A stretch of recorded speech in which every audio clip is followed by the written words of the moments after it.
Okay.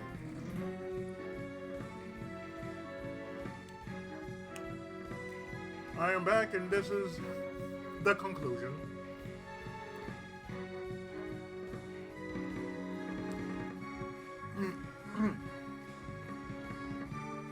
So if you hear a little bit of numbing in between,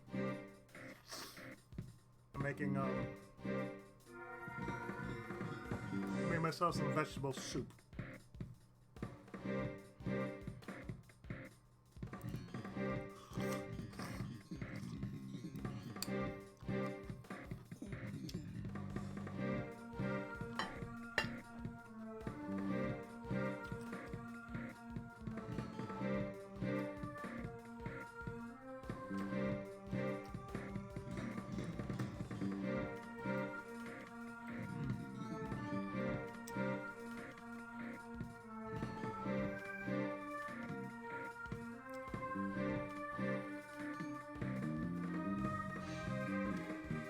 One thing I do.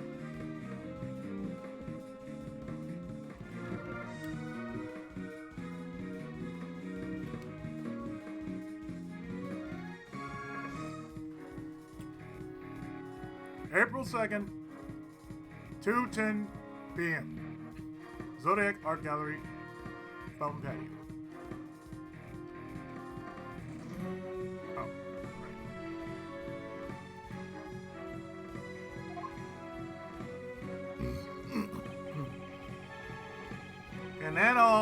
And that's all Uncle Ray knows about the IS-7 incident. So that's what happened in my father's last case. True for the IS-7 incident. What happened at the trial? In the end, Von Karma defeated us. Eh? So you can't prove Mr. Master's innocence? Yeah, I gathered plenty of evidence to prove it. But Von Karma was even more despicable than we thought. He was a prosecutor who would do anything for his guilty verdict. That's right, and he really did use any means necessary. Because of this, the trial dragged on for about a year until it finally reached a conclusion. I'll never forget that fateful day. When the judgment was passed down, December 28th. It's April now, so it's been a little over 17 years. Now, time flies. December 20th. 17 years ago. I was watching from the gallery that day.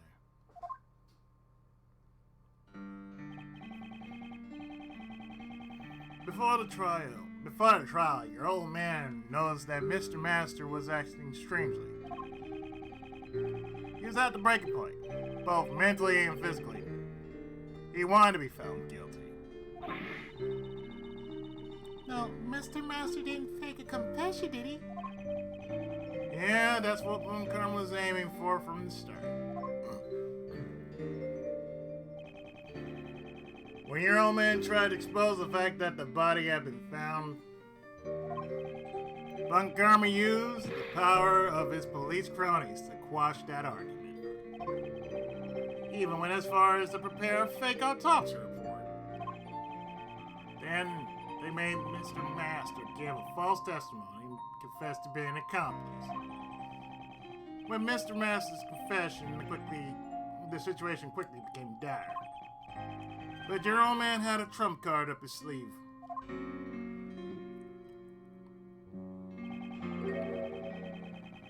Was that the trump card he was talking to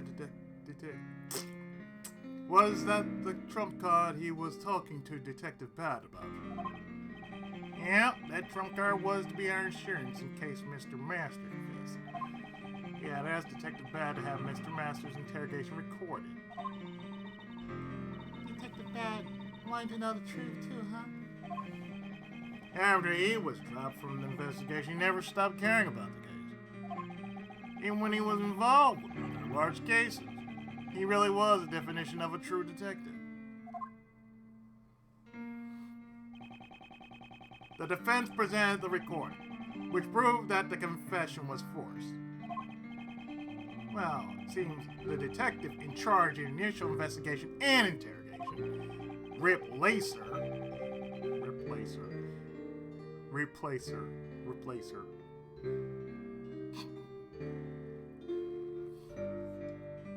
took all the blame and was charged and dismissed.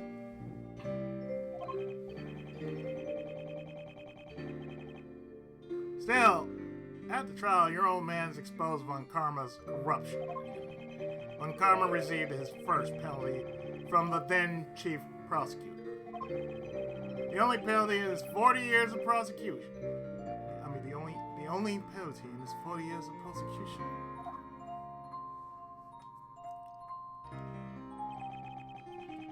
However, Mr. Master didn't want the trial to continue any longer.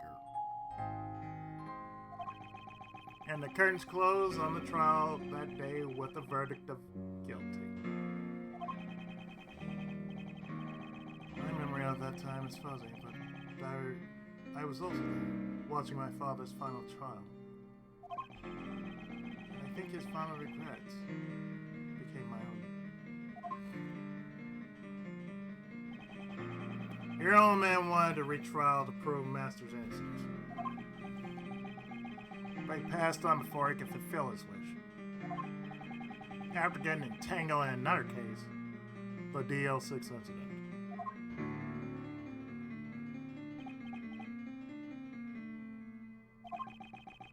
Breaks my heart even now. I didn't return home with him that day. Once more, to blind myself from my worthlessness. Uncle Ray put all of his hatred on you as a traitor for being Von Karma's pupil.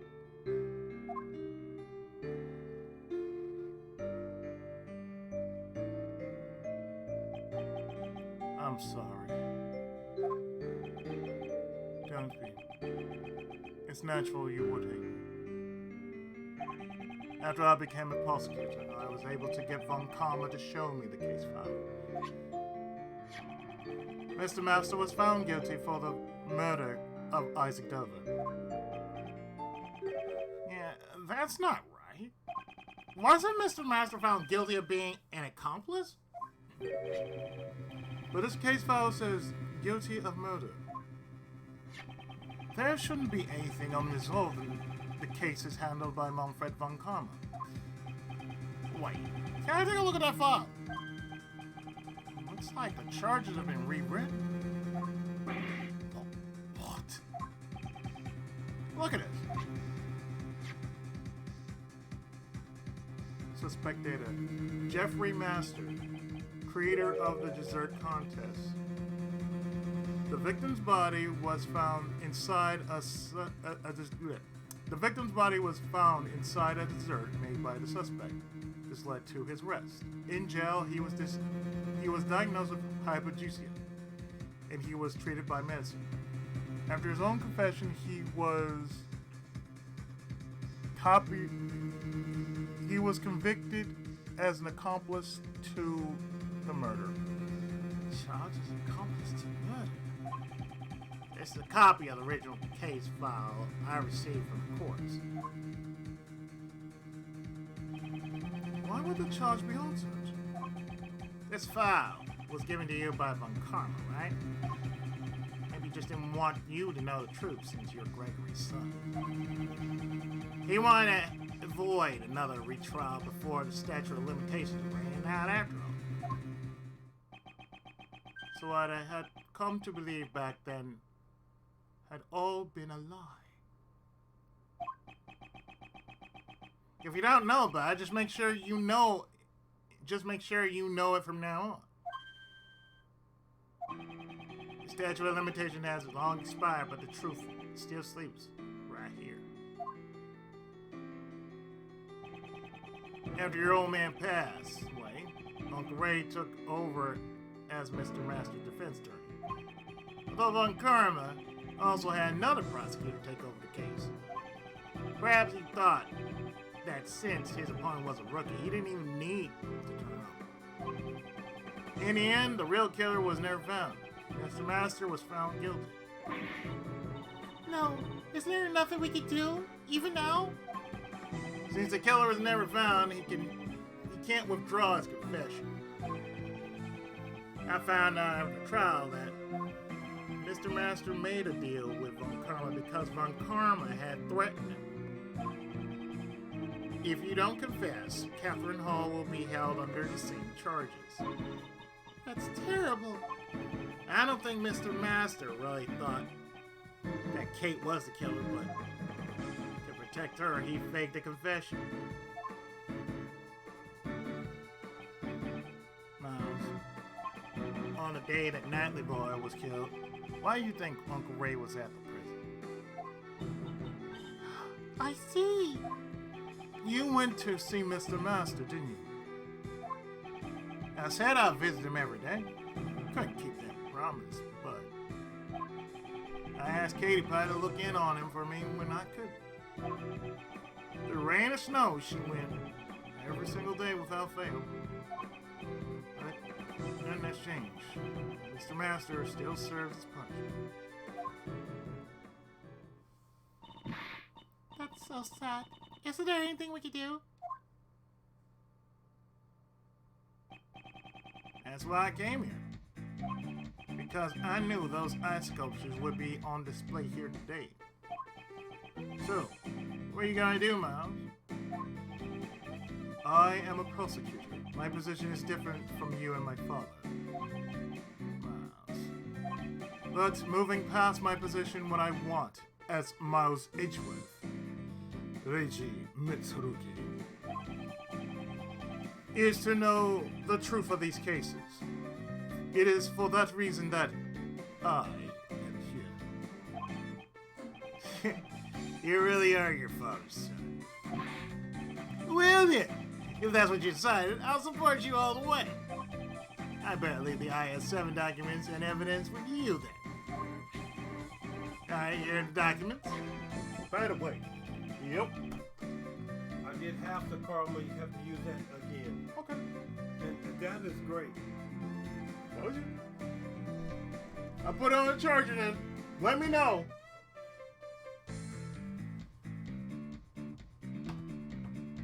Why do you think I use this?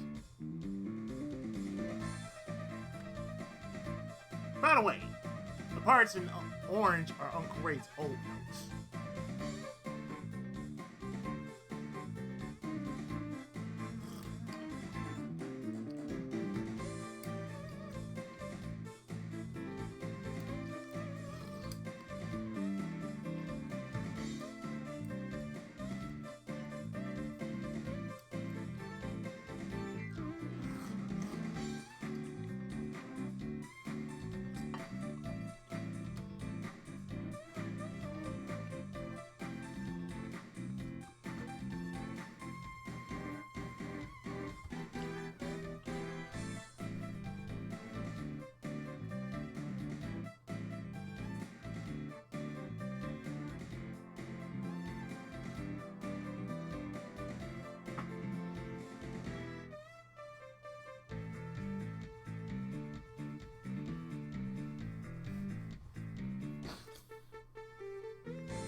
So we get the IS-7 incident info. Thank you.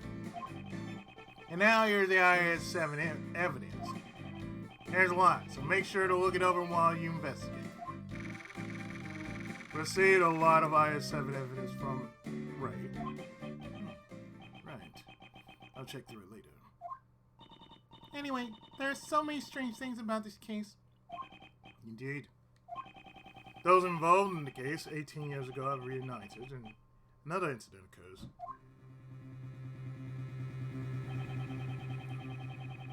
Replicas of the statues from 18 years ago were displayed in with the palace. Poison gas was released in the autumn palace, which had been disguised as the winter palace.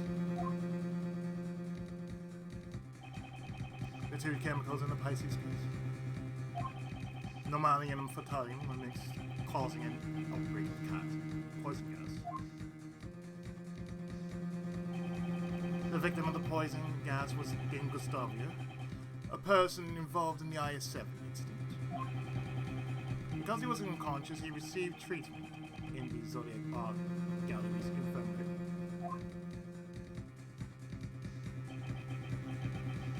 Finally, the dead body found floating in the fountain.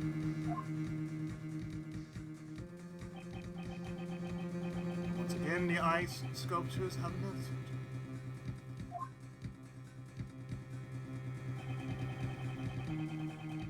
There are deep connections between the two cases. It's possible there are still some clues left from 18 years ago. Right, let's get started. Oh, for fuck's sake. Just 1 second. Don't tell me you've forgotten about me. Yeah, since, part 2? Yeah, we forgot about you. Didn't I tell you that Didn't I tell you that I'm the one in charge of this case? Prosecutor Edgeworth, if you continue disrupting Sebastian's investigation. The word guilty will be added to your peak report. What does she mean, guilty? Please, allow me to assist in your investigation as before. I appreciate your proposal, but I am afraid I must overrule it. That was fast. Even though we are short on hands to identify the victim right now, it is only a matter of time until we figure it out. In that case, I shall take that load off your shoulders at once. Regarding the identity of the unidentified body, one person comes to mind. Really? Then tell us. Very well. It's not just the sculptures that made a comeback from the incident 18 years ago. The body in the fountain is...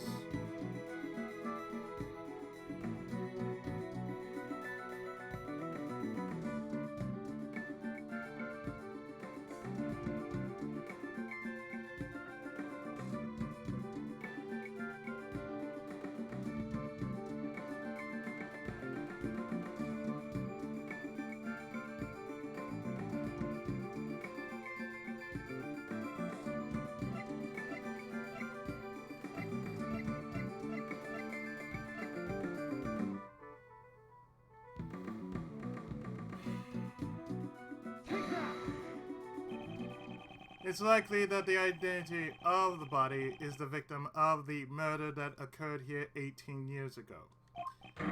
Isaac Dover. He's Ice's body? Hey, who is that? I never heard of him. Mr. Isaac Dover, a truly great sculptor, but he was better known as Pierre Hoquet. The sculptures on display here in the museum are all his creations. So in other words, this sculptor was the best. Somehow I feel a strong kinship to him. And he was the victim in the IS-7 incident. She knew about the IS-7 incident. Prosecutor Edgeworth, the IS-7 incident occurred 18 years ago. And what's more, the police reported the removal of the body. That's what's on record. But I wonder if that really is the truth. What are you saying? The defense attorney in the IS-7 incident claimed that the body was never found. Not that the prosecution would ever admit to such a thing.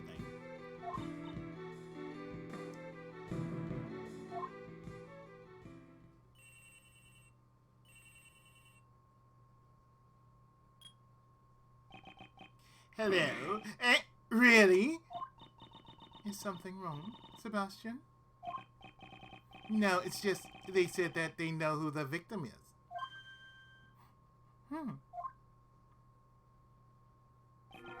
It's just as the prosecutor says, it's Dover. No, it can't be.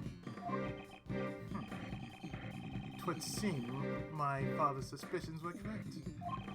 What is it, Judge Courtney? Have you finally realized that I'm much more helpful than Mr. DeBest? Hey, you! Are you trying to steal the best position for yourself? I'm doing no such thing. I just want to know the truth.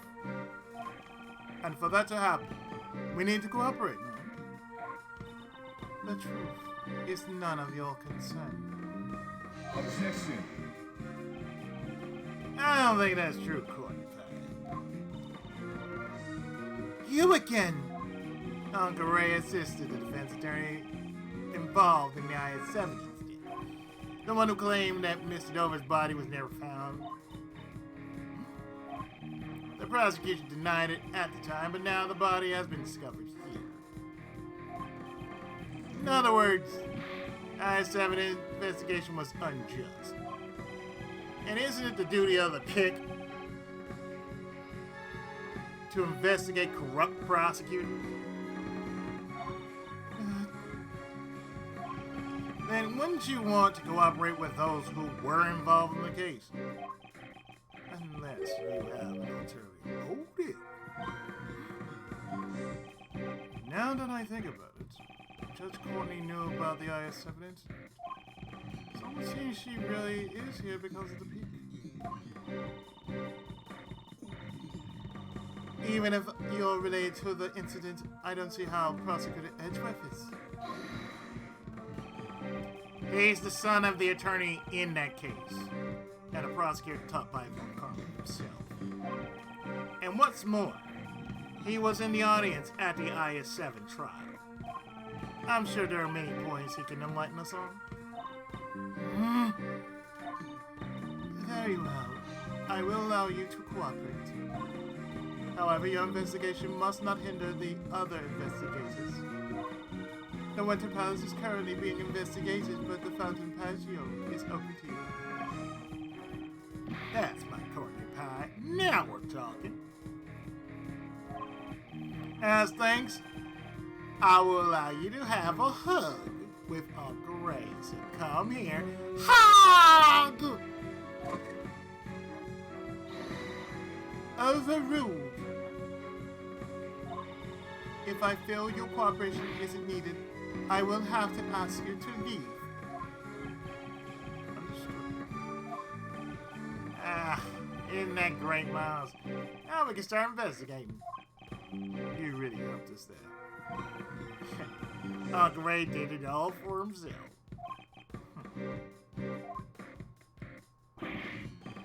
Alright, Uncle Ray's going to investigate too, so let me know if you figure something out. Got it.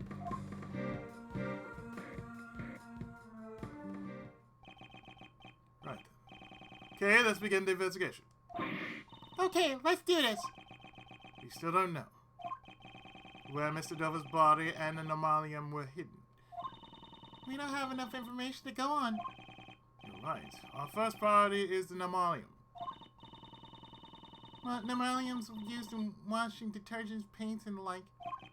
If I recall, it's a red liquid with a minty aroma. And that's logic. Well then, let's get looking for that Normalium. Investigation, start!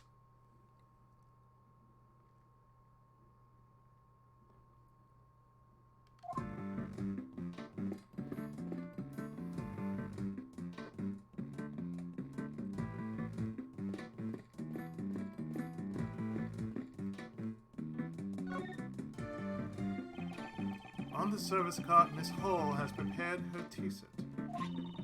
According to the pamphlet, the museum is also famous for its tea.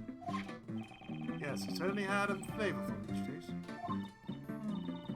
Seems this tea set was also made by Mr. Dover. Oh. So the tea set was made by the victim. Let's take a closer look.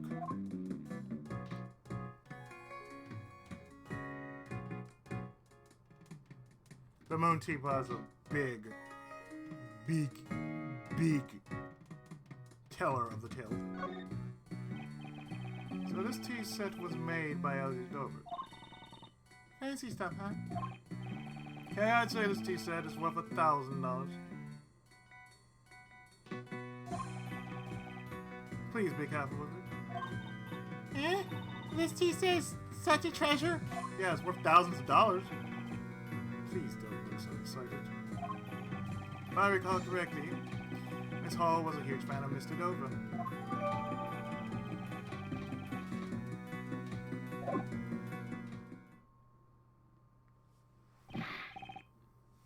Hey! Edge!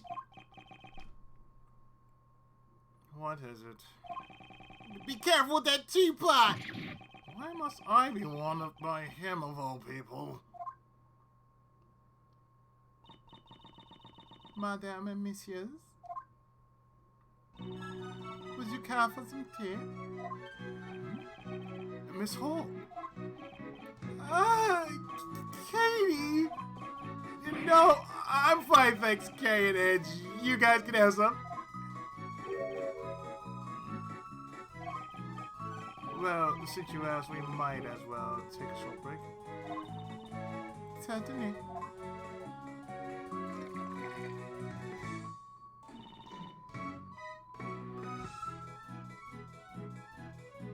Thanks for the tea.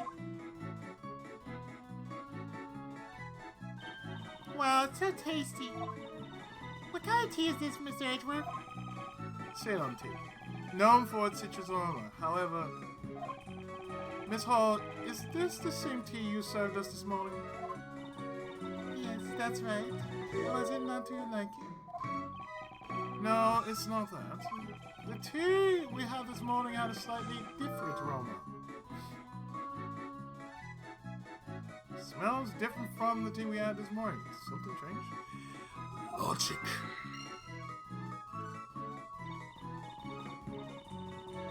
How strange. It is the same Ceylon tea I served this morning. There shouldn't be anything different about it.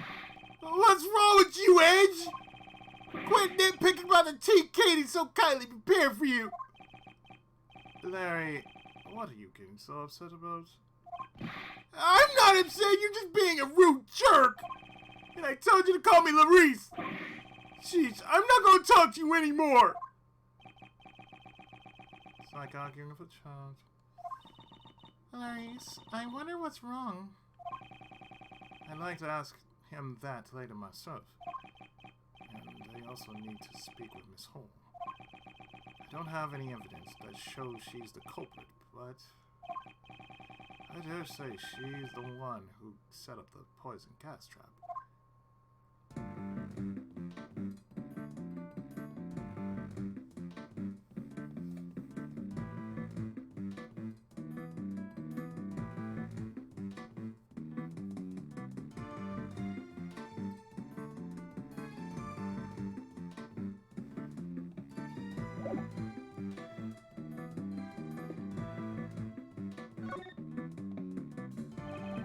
Miss Hall, where have you been up until now?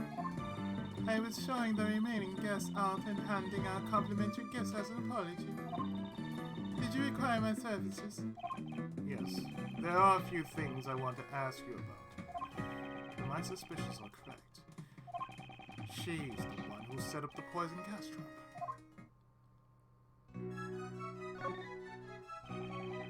How exactly did you prepare the melted sculptures from 18 years ago? My, so you know about what happened 18 years ago? It's because 18 years ago I photographed Monsieur Delville's sculptures. Using the photos as a base, I managed to create replicas. The Zodiac sculpture had been an unfinished work, so I wanted to complete it somehow. Because I am the one who accidentally melted Monsieur Delville's sculptures. And could you tell me why the Autumn Palace resembles the Winter Palace? My apologies, did they really look so alike? I may have gotten some of the decorations mixed up. She is obviously lying.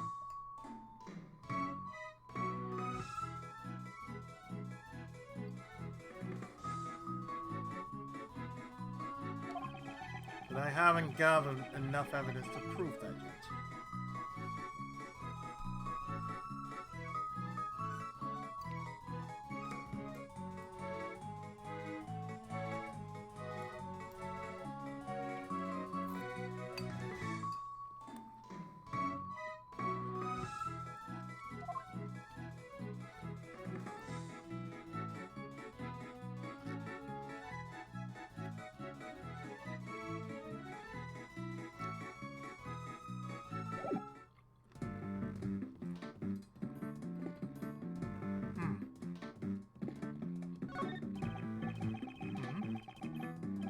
The smell in this color. Don't tell me this is a puddle of tea.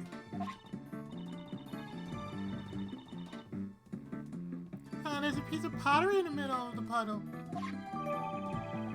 Pottery shard.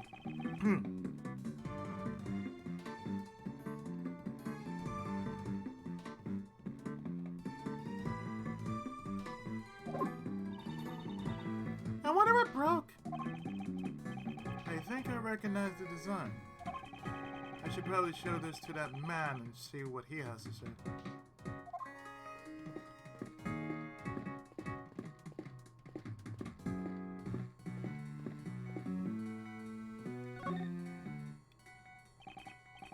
Larry, tell me what you're hiding.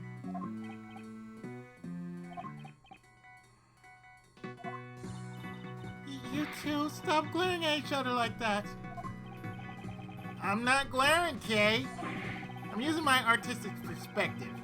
Ed's the one who's glaring. Then if you know what's good for you, you will tell me what you're hiding right now. No, I do. Didn't I just say that I'm not talking to you anymore? Aren't you talking to me right now? From now on, I'm definitely not talking to you anymore. I'm not going to get anywhere like this. It's like I'll have to force it out of him.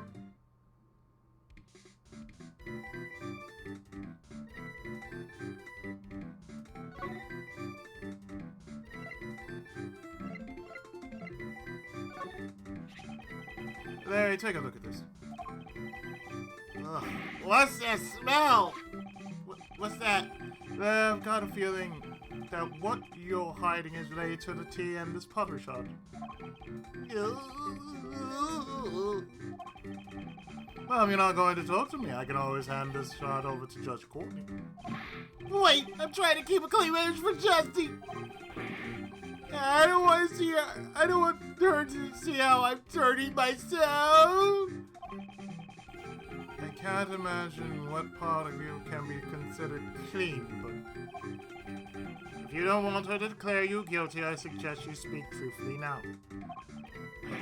I got it, I'll tell you. Now it's time you confess to what you've done. How can you be so cruel to your best friend? The same way you can be so dishonest to your best friend. Well, you can stop glaring at me. I promise to tell the truth this time for sure. I just thought I'd pour Justy some tea, but my hand kind of slipped a bit and it broke. I accidentally broke the crazy expensive teapot! The boat strikes again. Why, I'm not surprised. Oh boy, you've really done it this time, Laris. What should I do, Edge? Katie will hate me! Crying to me about it won't solve anything. First, you must apologize to Miss Hall. Is that so? My teapot was... Katie, I'm so sorry! I don't have any money, but I'll trust me portraits after you as you like. Please kindly raise your head, monsieur. It is I who should apologize. I didn't notice the broken shards. It's dangerous, so I'll tidy up the broken pieces. Allow me to take this piece from you as well. Wasn't this tea set one of Isaac Dover's works? Why, that was very important to you. Yes. But But there's no use crying over spit. Besides, I still have another one of those teapots left. She never touched Adova's work, so she used to it. Katie, you're so kind. Oh. That other teapot you were talking about, is this the one on that cart? Yes. Truth is, when I was trying to hide the broken shards and looked under that cart, I found a teapot that looked exactly the same, so I switched them. Logic? Really? Yeah, everything's cool now. I took great care to make sure no one would break that pot. You don't brag about that when you were the one who broke it in the first place. I'm sorry. I don't mind. Thank you for your consideration. Katie is a real nice lady, isn't she? You should reflect on how you cause trouble for people like her. Okay, when I make it big as an artist, I'll donate paintings. In fact, I'll even welcome you as my own personal model. You are not Matisse, this is not Terranigma. I think I'd be better if you just stopped causing trouble. I hope you haven't done anything else. I haven't, I'm just doing around sketching beauties. Sketching beauty. If you're interested, I can let you take a peek. I guess even Mr. Edgeworth was interested in beauties. This not like that. I just thought it might be another one of his strange paintings. How dare you! I'm very confident in my work this time.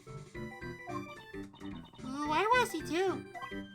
Oh, I'm glad you're so honest about it, Kay. I'll get it ready, so come check it out later. I guess I'll have him show it to me later.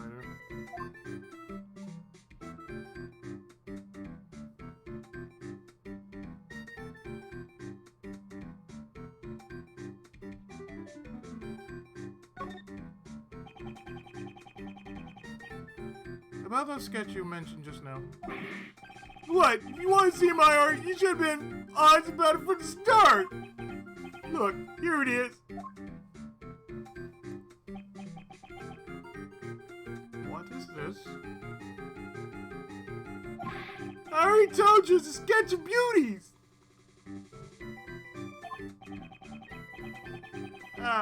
But just to be clear, the beauty is only referred to Jessie and Katie. That other plump lady has nothing to do with that. Then why did you draw her on the same page? Why did you draw her on the same page? Well, I was taking a break from my still life painting when those beauties caught my eye. I guess I just drew them on the same page without thinking. So you're saying that the pages on this...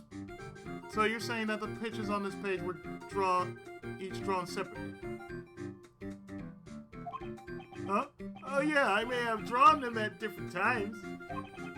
By the way, there's a drawing of the beautiful little Miss K on another page. Wow, beautiful. Thanks. You drew this exactly as you saw it, correct? Well, yeah, even I can't draw what I can't see. I recreated the scene perfectly, even in its delicate shades. Delicate shades, huh? I don't want to admit it, but this picture might be of help to the investigation. The contents of the sketch and the service card and fountain pattern. It seems there's a contradiction between the two. I need to expose this contradiction using my powers of deduction. Could I borrow the sketch for a while? Sure! I can even sign it for you if you like. I think I'll pass.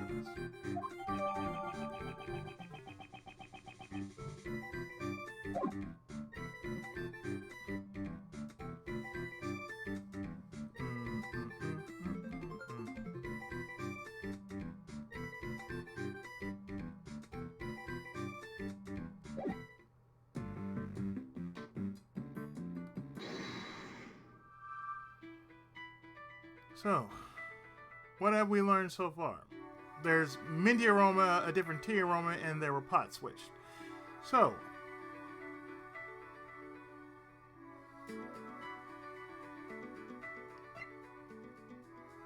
let's connect the pot switch with that different tea aroma.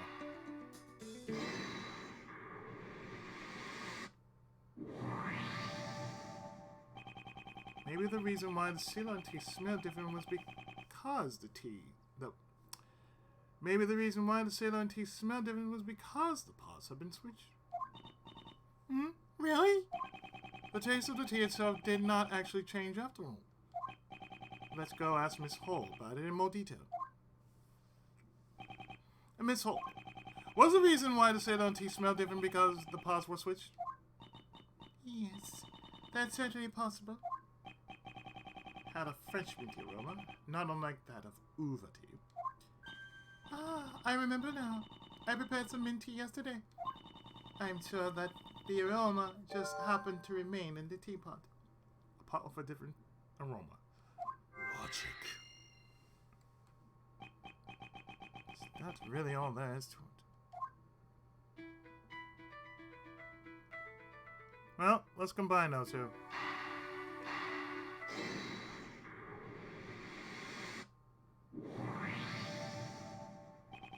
A minty aroma was emanating from the pot they had replaced. Miss Hall said that the aroma was left over from the mint tea she prepared yesterday.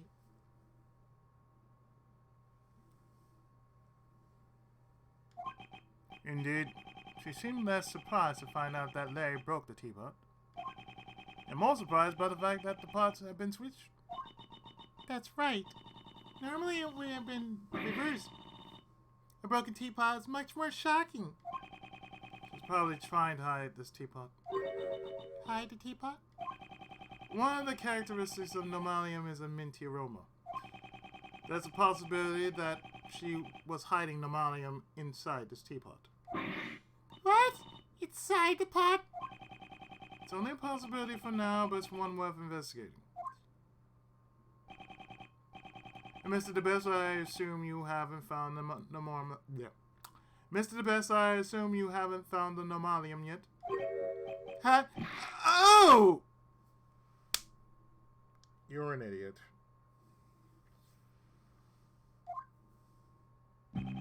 I've had the entire art museum search, but I haven't received any reports yet. And what about you? Don't you have any ideas? Only one. I knew it. Nobody but me would be able to find. Wait, what? You have an idea where it is? Then tell me. May have been in this teapot that Miss Hall had used. Oh, this teapot is pretty nice. It would make the perfect present for the best prosecutor. It's not a present. It's an important piece of evidence. Oh, it's just evidence. Then I guess I'll have forensics take a look at it.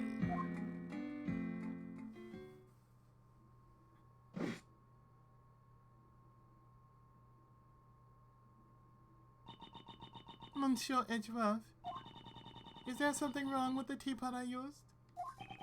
This teapot has a minty aroma to it. It's the same aroma as one of the two chemicals used to create the poison gas. Monsieur Edgeworth, surely you don't mean you suspect moi of having set off the poison gas? I do. Setting up the poison gas trap in the Autumn Palace would have required some preparation. As curator of this museum, you're the only one who could have prepared it in advance. I wonder about that. Preparations for the opening of the museum took about a week. And I received help from both outsiders like Madame Laetitia. I think there are people besides me who are also suspicious. Of course, Delicia is also under scrutiny. And furthermore, I don't even know how to create something like poison gas. Even if you found Nomalium in my teapot, there's no way I could have prepared the poison gas. Well then, I look forward to hearing the analysis results of the teapot. excuse that she didn't know how to prepare the poison gas. I must find a way to shatter that excuse.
Take hold of the edge and focus your mind. Then in one go, pull!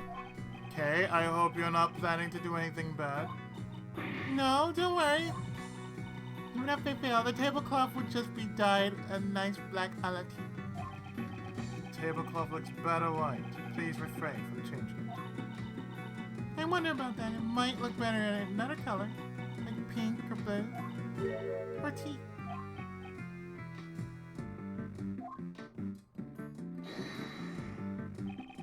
This spot's somehow connected to any of the evidence yeah.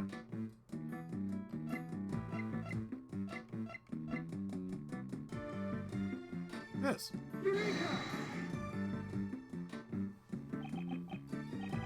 Larry, there's something I want to ask you about your sketch. Huh? You want a lecture on sketching from the famed Professor Larice, do you? No, I just need to ask you something. The tablecloth in your sketch, are you sure it was light blue? Yeah, mine never failed me.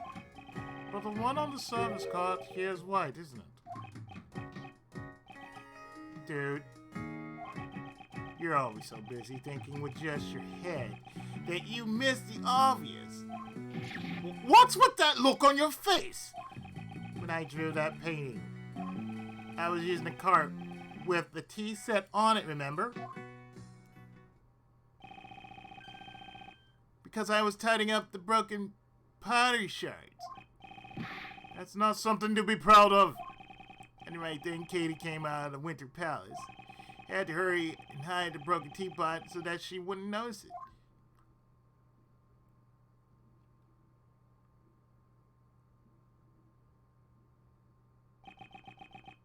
Did you just say Miss Hall came out of the Winter Palace?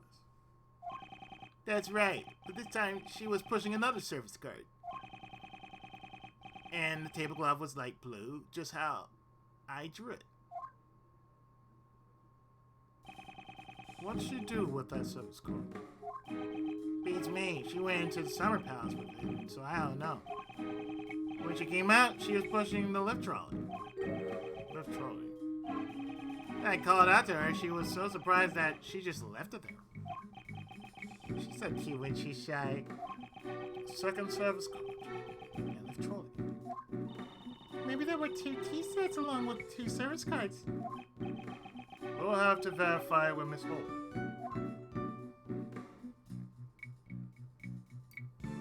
It does make sense.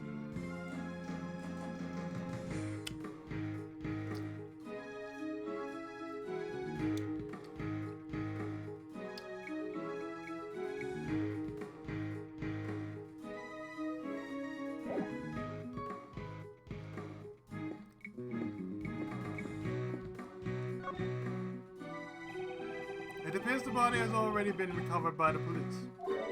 Where was the body of the victim from 18 years ago found floating in the fountain? I mean, wouldn't the body have gone all goopy after 18 years? I don't know if I would call it goopy. Certainly would have required a special method to preserve the body. Yeah, I wonder if such a method even exists. Hey, Mr. Forensic Guy, any new information? Yes! The Malian Fatalium have been detected fountain water. It must have flowed through the stream from the item past to the fountain. Aside from chemicals, we've also found high levels of sugar. We're working hard on investigating it. Sugar in the fountain. What could have caused that?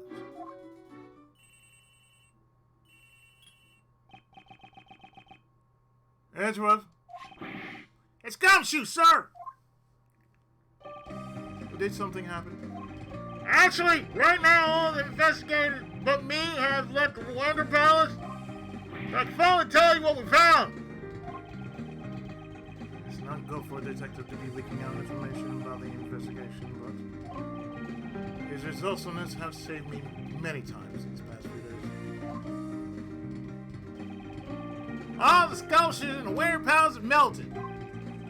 There's still some liquid left in the cases, but there's less in the Gemini case than the TARS. There's still liquid. There's still liquid in the glass cases? Yes, sir! We just investigated the light blue liquid a moment ago.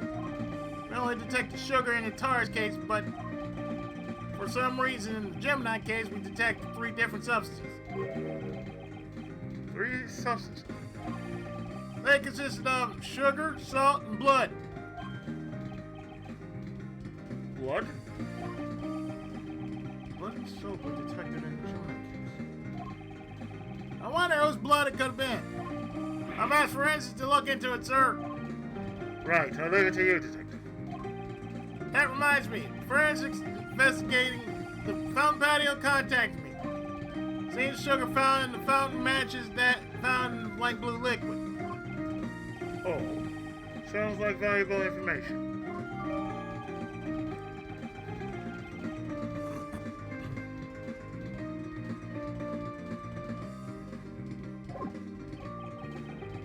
Is that all the new information you have for me? Ah, now you mention it, we found a rainbow light device in there too. The device was used to disguise the Autumn Palace. Seems like the device was... It seems the device that was used in the IS-7 incident is also connected to this one. You should listen to what Delicia has to say about it. I have to go back to investigate now, sir. We'll get the results of the blood test and let you know right away. Yes, thank you, detective. Was that Gummy calling? It sure was a long call. Well, thanks to him, we now have an important piece of information.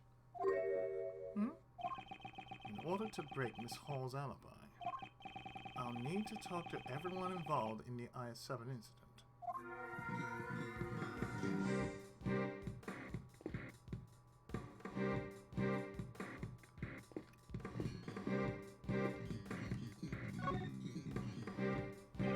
Delicia, would you be willing to aid in the investigation? Yes, of course. Anything for money and kayfabe. I'll do whatever you have to say. I was wondering if you could stop calling me my... Yes, don't call me kayfabe. See, that's all the question. I can't just change the name I've already decided on. Even if we ask her, she won't listen to what we have to say at all.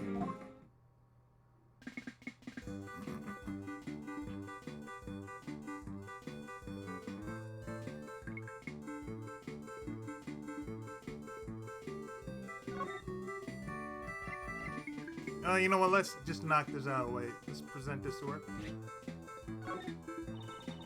This cloth's made from some pretty expensive materials. Hard to come by, you know. Technology is amazing. How's it made? Yes, if you're interested, I'll share more secret information with you. So it was developed by Blue Screen Inc., huh? I gotta steal that tech. I'll aim to be the shining star in the world of peace. Could you please let me talk to her as well?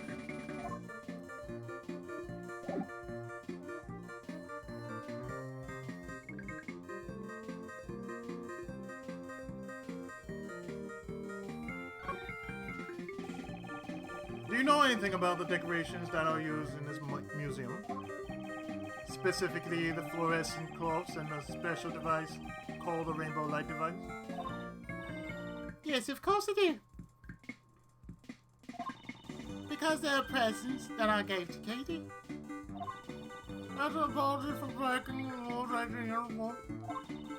I gave her 4 new rock salt lamps and 4 fluorescent cloths I used in the contest. Wow, that sounds nice. Fluorescent cloths and rock salt lamps. It seems like only us guys can understand how wonderful they are. That's a cruel thing to say, Miss Delicious. I like them too, you know.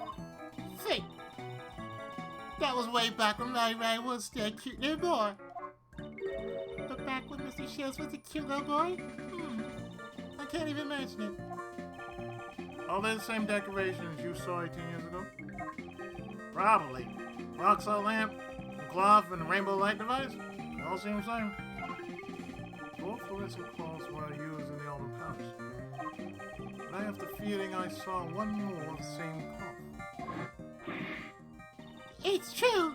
Look, I've got the proof right here in my bag! What's she searching for? Not this. And not this either. I remember seeing cloth like that recently. Let's show Delicia and have her confirm my suspicions.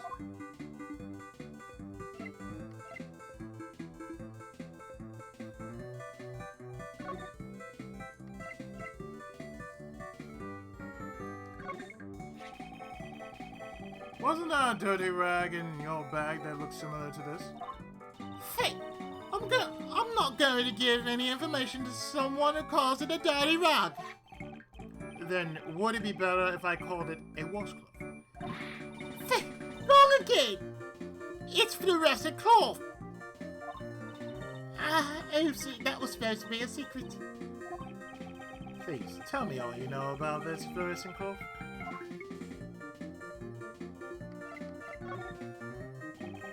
Please tell me the reason why you hid this cloth. Oh, I guess I have no choice since the cat's out of the bag. I found this cloth floating in the fountain.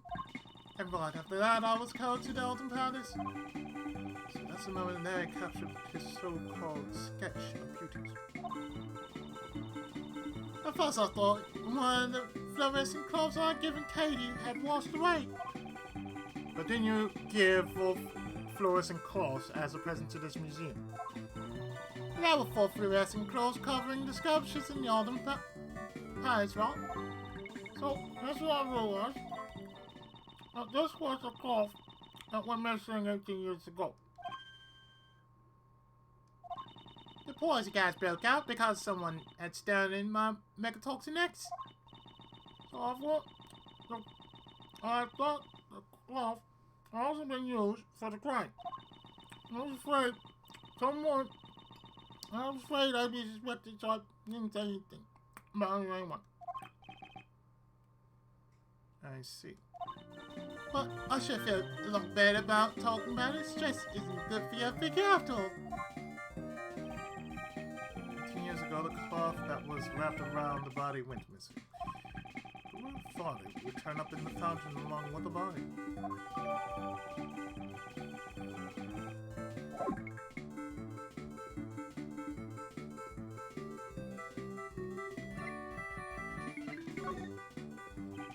I'd like to ask you something, since you're a pharmacist. Exactly how would one gain the knowledge required to set off poison gas? That's basic knowledge for a pharmacist acquainted with Megatoxin X. It says on the label, danger, do not mix in the volume. Then, is there another way for someone who isn't a pharmacist to obtain that information? Well, it might be possible if they've seen the Angel's recipe.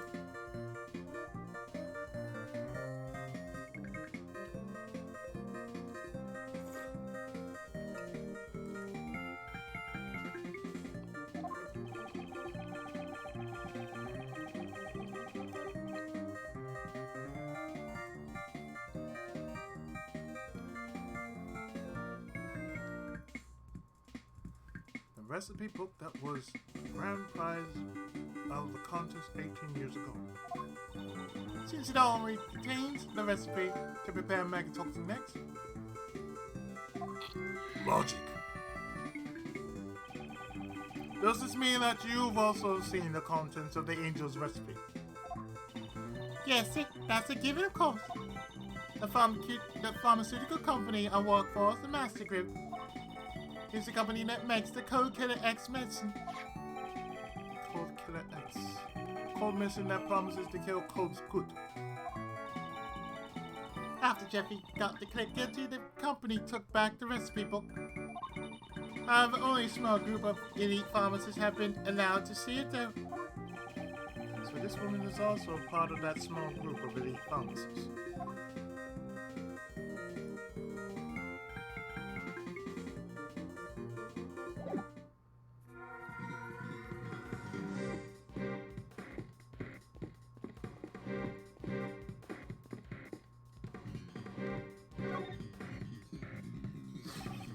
Miles, how's the investigation going?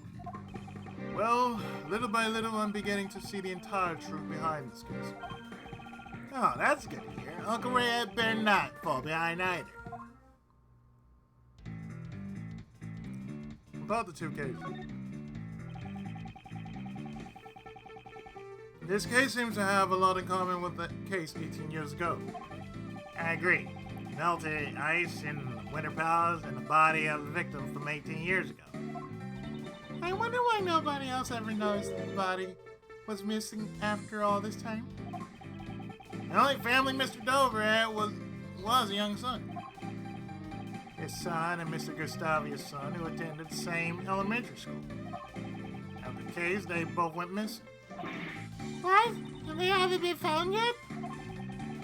Haven't heard any news about Mr. Gustavia's son being found. As for Mr. Dover's son, he was found and his inheritance was delivered to him.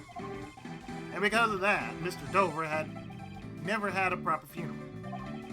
That way they were able to make it look like the body had been in police custody. The autopsy report had also been forged. Nobody but the defense ever found out. Come on. You would go that far.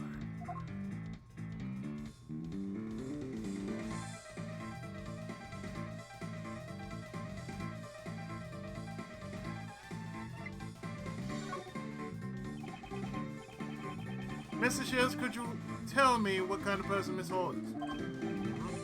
Miles, don't tell me. You're also interested, Katie? No. Well, all joking aside, all Uncle Ray can say is that Kate I know is truly an admirable woman. For 18 years, she's always wanted to remain here and wait for Master's return. However, she was driven out of the mansion by Master's relative. She was driven out of the mansion? That's because Kate isn't related by blood to Mr. Master. With no family and her job taken from her, she could only live on with the song and dance that Mr. Master had taught her. Well, she's not retired as a world famous actress, though. Why'd she retire? Because she had already saved up enough money to buy this mansion. See, she even got back the ancient recipe that had been taken by the Masters Group. Logic.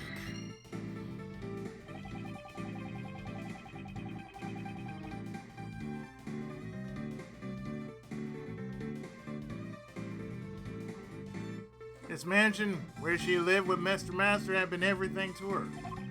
She probably just wanted to take back everything that she loves. Seems that Mr. Shields sympathizes with Miss Hall. But you could also say that her actions have taken away everything Mr. Master had.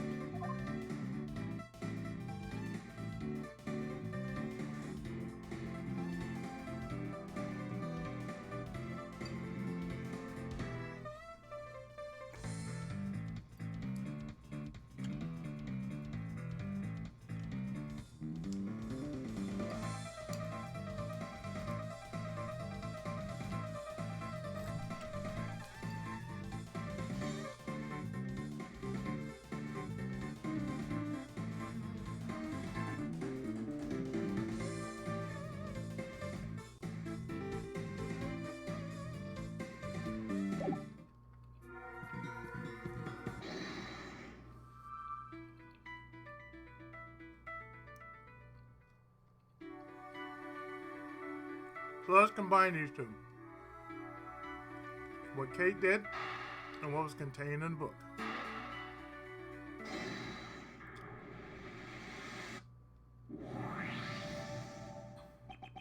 The method used to set off the poison gas is explained in the Angel's recipe. And the current owner of the Angel's recipe is Miss Hall. Ah, so that means... Indeed. It means that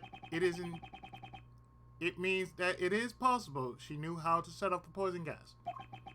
With this, we can expose her lies for what they are.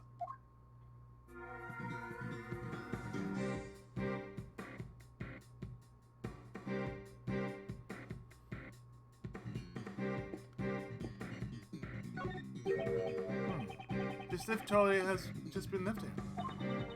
I wonder it was used recently to carry something heavy. The surface of this platform appears to be wet. I remember seeing this lift trolley someplace before. You mean during the IS-7 incident? Ah, that's right, I remember now. It was in Dover's room.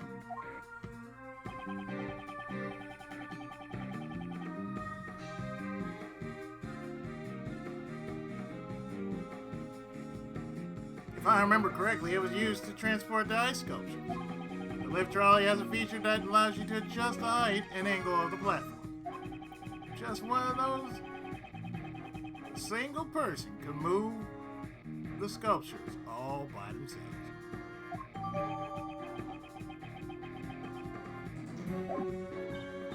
Well, how convenient, I want one too. Why is there a lift trolley here? I guess that's something we'll need to think about. Yes. It could be related to the case.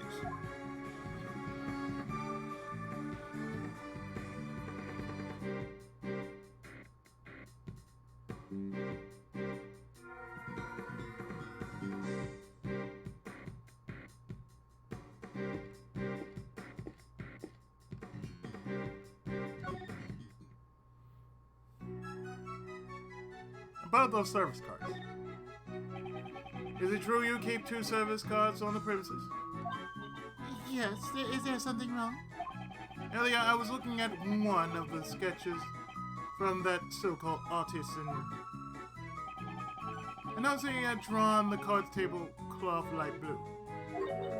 Light blue? Are you sure you weren't mistaken, monsieur? Earlier, I only ever used tablecloths that are pure white. That's true, the tablecloth here doesn't have a single spot on it. Yes, that's because I always change them immediately when they get dirty. Did I really get the color wrong?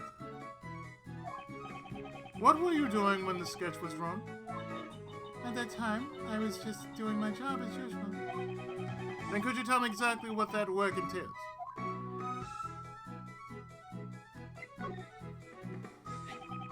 What were you doing when you were drawn in the sketch?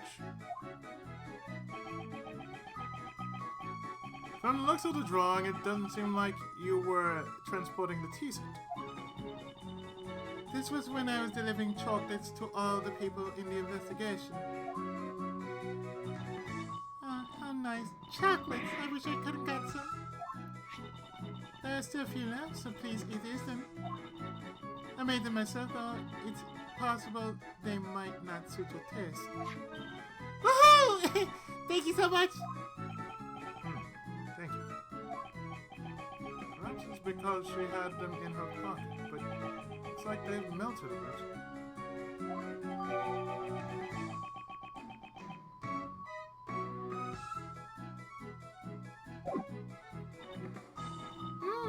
The sweet goodness. I'm happy to hear you say that. These chocolates are a little misshapen, but I'm glad to get some sugar into my system. Although, they're a little too sweet for my taste. Like father, like son.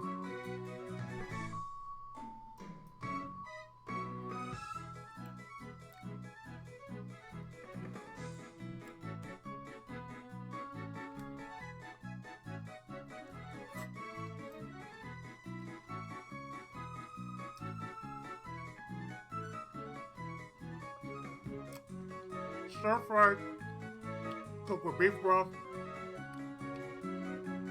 and some of that Chinese oil. Makes for especially with the sauce.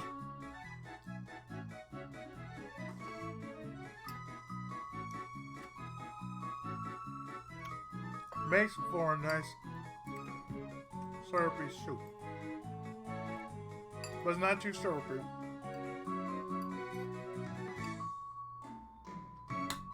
But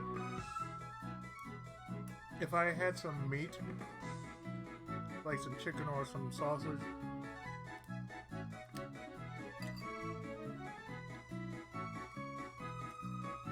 along with some noodles,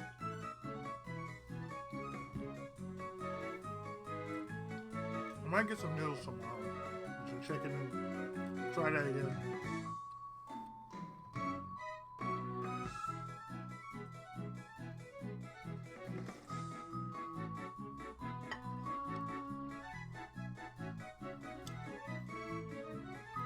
But I put a little bit of bacon bits in there. Still good though.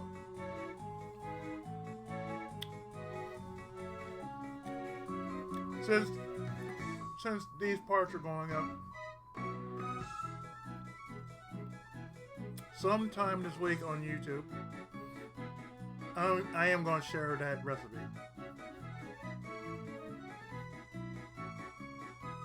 It'll be in the description box.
There we have it.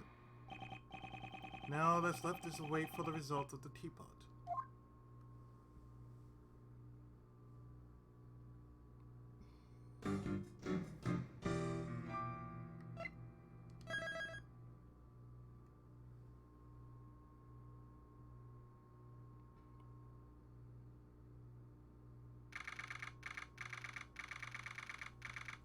Another hour later,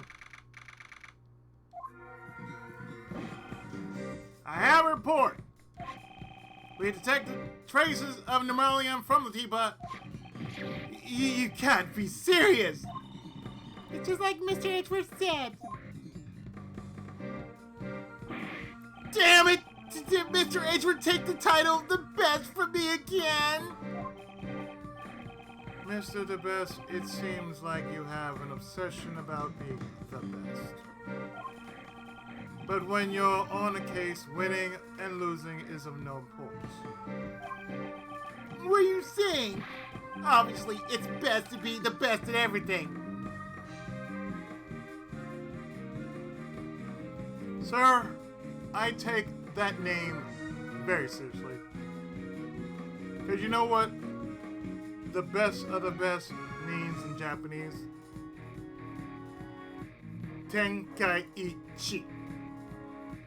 Or strongest honor in heaven. Unique.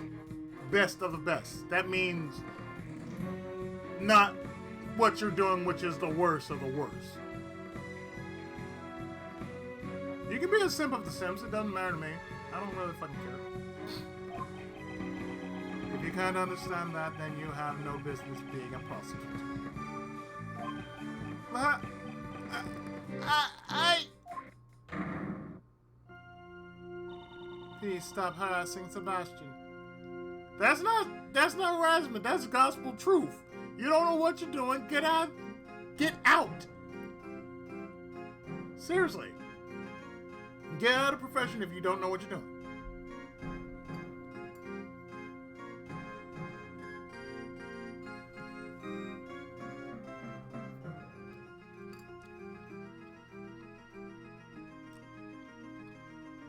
I mean, it's simple as that.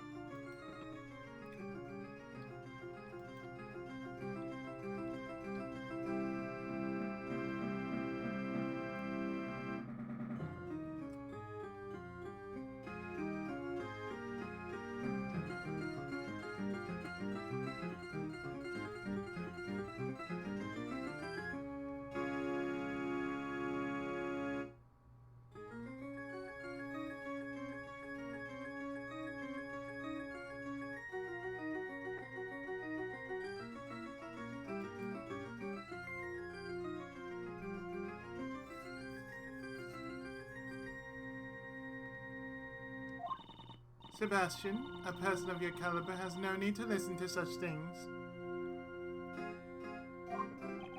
Justine? Yeah, you're right. Please, leave this to me. Why don't you go check up on the victim's condition? And after that, you can suck on my boob. Yeah, that's a great idea. I'll be right back then. Alright, I'll be waiting.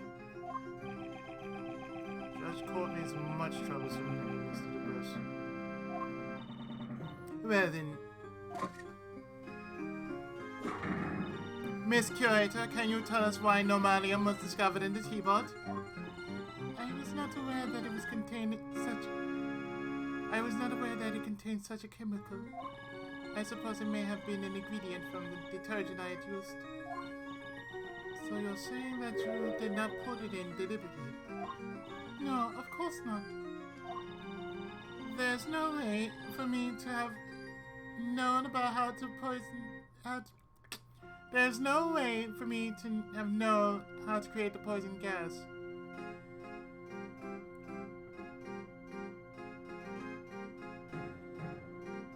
If that's the case, why in the world are you sweating that profusely? Despite being a former actress, it seems you're not very good at lying. What did you mean? The angel's recipe is in your possession, and the method to create the poison gas is contained inside that recipe book. So you must have known how to create it. I'm surprised you know about that. Miss Curator, is this true? It's true that information about the poison gas is contained in one of the recipes. However, just because I saw it doesn't mean that I was responsible for the crime. Could you tell me what set off the poison gas? It was caused by the victim heating the lid of the It was caused by the victim heating the lid of the gas case with a burner. I see. If he locked himself in that room of his own will, then shut off the poison gas, wouldn't that suggest suicide? Did she intend to deny it until the bitter end? Furthermore, I wouldn't have been able to obtain a chemical like megatoxin X. That may be true, but you could have stolen it from someone else.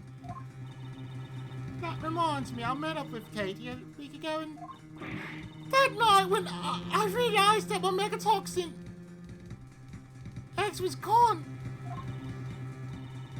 Kate, you could. Madame Delicia always carried her medicine bag around with her. Anyone could have stolen it. That's right. I don't have any proof that she was the one who stole it. Kay, can't you tell us what you're hiding?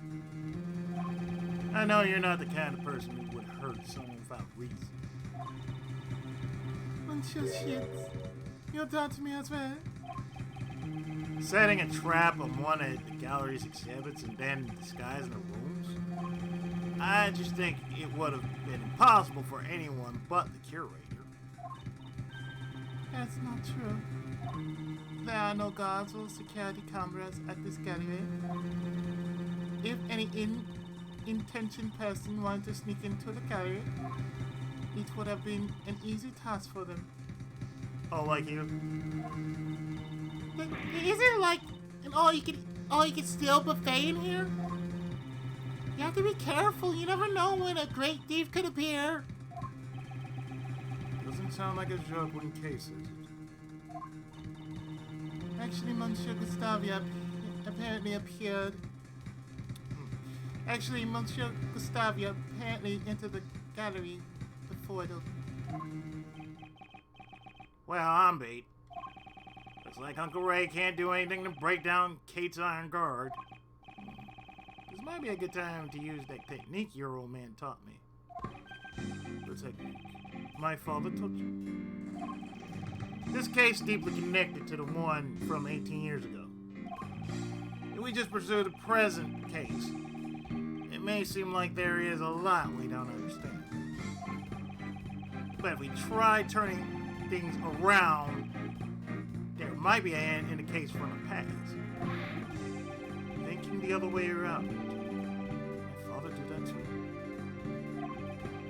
For example, just consider the relationship between the past case and Kate. This whole melted Mr. Dover's sherbet sculptures 18 years ago. And today, Mr. Dover's works are on display in this gallery. It can't be she. I see. Now I know what to ask her. That's good to hear. In that case, Uncle Ray will just watch over you as you do your work. Miss Catherine Holt. 18 years ago, it seems that you melted Mr. Dover's sherbet sculptures. Yes, I was young and inexperienced, and I did something inexcusable. However, isn't that why you were able to open the Zodiac Art Gallery? I don't know what you mean. I don't understand either. Prosecutor Edgeworth, do you seek her testimony? Yes, I would like her to tell me about the Zodiac Art Gallery. I would like to know the reason you decided to open a gallery for Mr. Dover's artwork. If you insist that it's related to the case in hand, I will allow it. Miss Curator, your testimony, if you please. Now, if that would clear your suspicions about me. Now then, please testify about the Zodiac Art Gallery.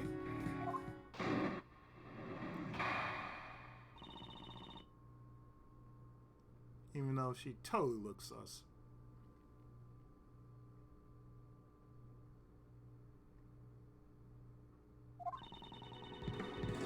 "18 years after Monsieur Master was arrested, I was finally able to buy back this mansion. Then in order to maintain it, I decided to manage it as an art gallery. I collected Pierre Hoquet's work from all over the world. After all, it was my dream to open the Zodiac Art Gallery.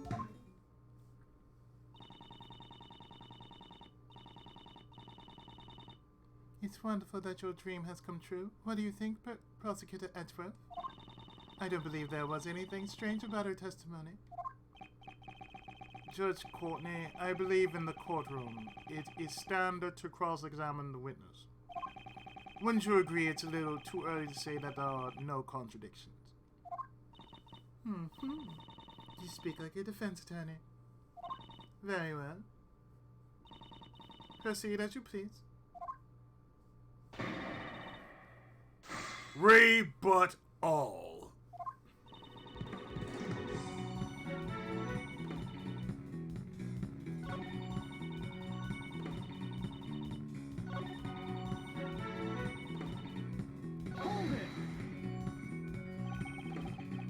Pierre Hoquet. That's Mr. Dovier's alias, correct? Yes, it's the name he used when he worked as a sculptor of France. About collecting his works. How would you prepare the Taurus and Gemini sculpture? I heard that Mr. Dover passed away before he completed those 2 sculptures. I had the sculptures in the Winter Palace specially made, based on the photos I took. Oh. Could you tell us about that in more detail?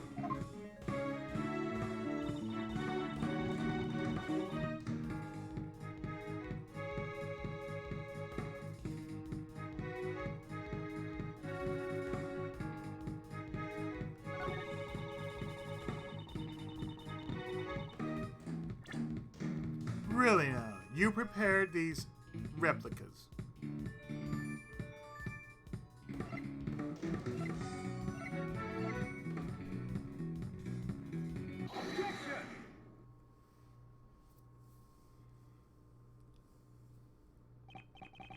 Did you really think that your excuses would continue to hold up?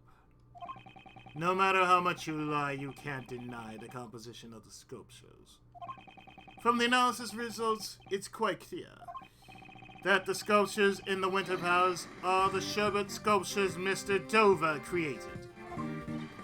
Oi, Marty! As pharmacist, it's my turn to shine. But because sugar actually comes in many different varieties and tastes, even if the sculptures were replicas, it's nearly impossible to replicate the composition. I see. Thank you for the explanation, though I don't recall asking for one. That, Miss Hall, means you couldn't have melted the sherbet sculptures back then. You stole them and preserved them for 18 years. Oh! What? She preserved the sherbet for 18 whole years? If you freeze it properly, it's not possible.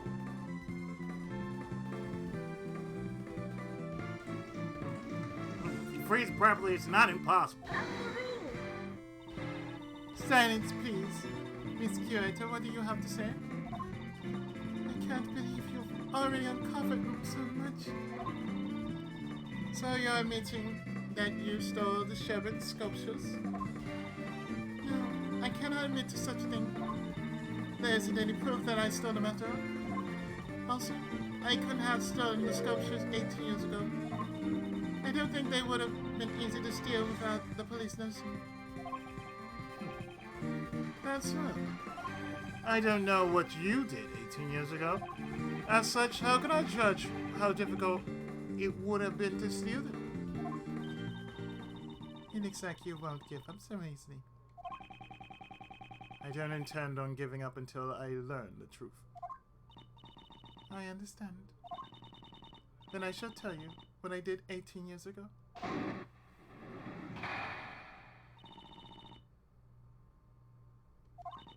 On the day of the incident, I was waiting in the main building until the judging. During the judging, at Monsieur Master's request, I went to change the film in the camera. But before I could deliver the camera to him, I discovered Monsieur Dover's body. After Monsieur Gregory arrived, I prepared here for everyone involved in the investigation. It was then that I witnessed Monsieur Gustavius entering Monsieur Dover's room.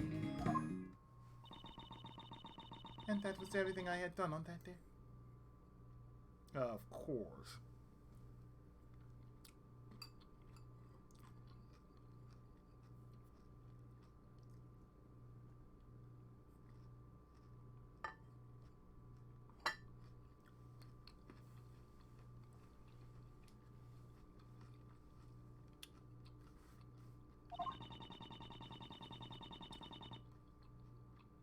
Mm-hmm. What is she saying? Total bullshit. Total and utter bullshit. I don't think there is anything suspicious about my actions. That's not your decision to make. Mr. Edgeworth, were there any contradictions in her testimony? For now, she just proved that she stole the sculptures. But when could Miss Hall have stolen them? If I can answer that, her crime should come to light. Rebut all!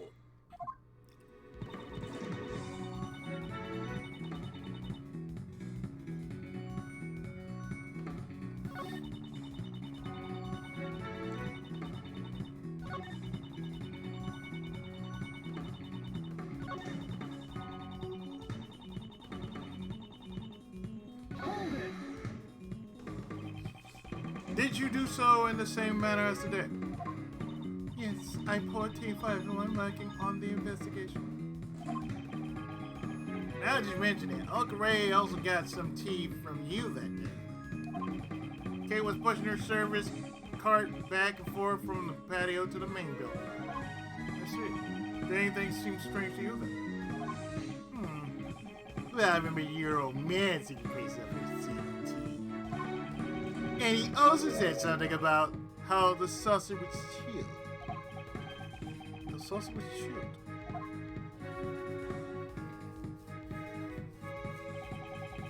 Could Miss Hall have stolen the sculptures then? Mm-hmm. She stole them then.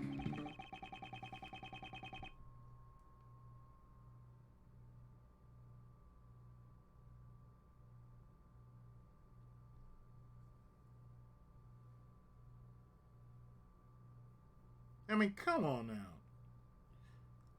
You're given that much time. That's a lot of leeway. After all that, like, okay, come on now.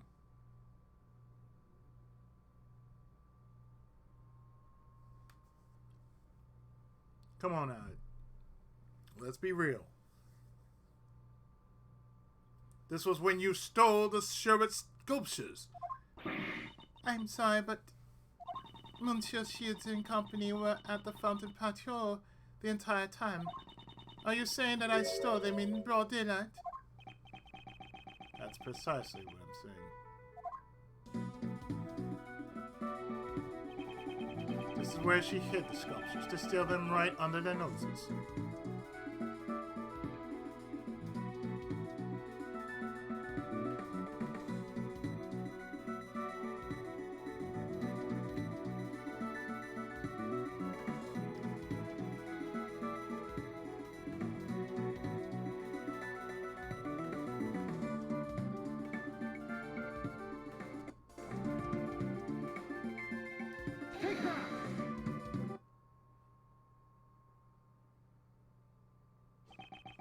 Neither my father nor Mr. Shields realized the sculpture was right in front of them.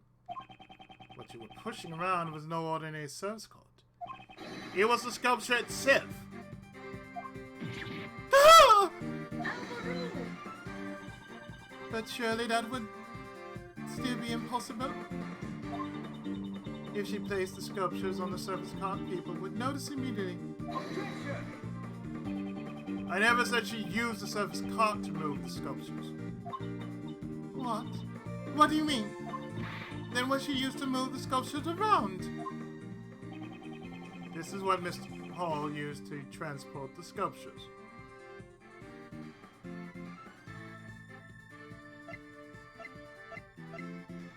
Take that!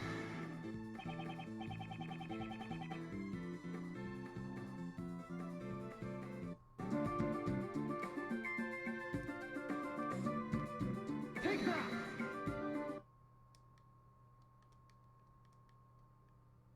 I should have done a safe state right after that.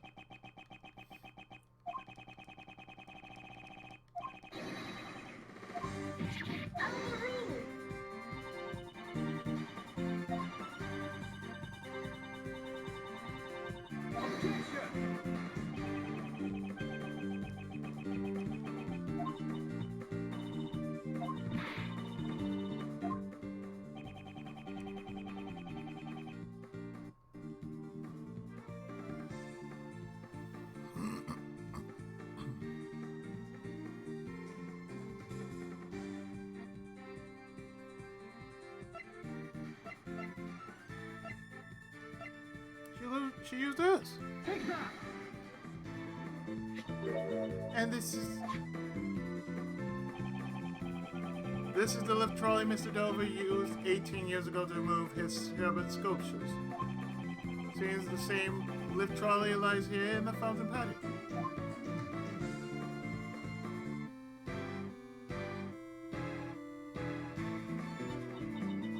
That's because it was originally prepared for the contest in the first place.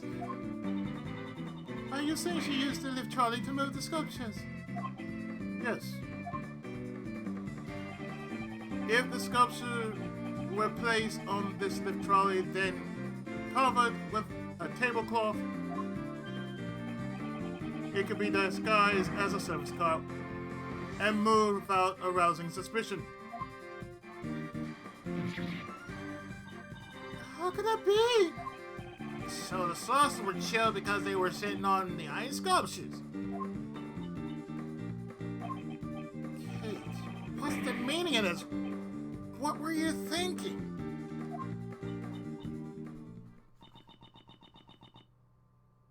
That was truly impressive.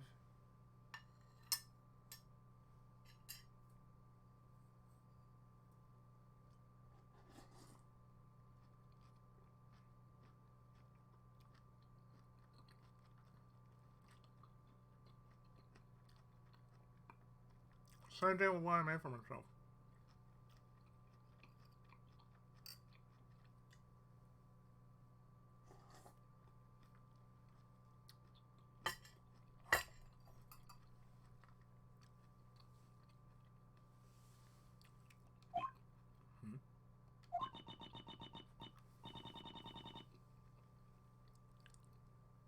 You simply are Monsieur Gregory's son.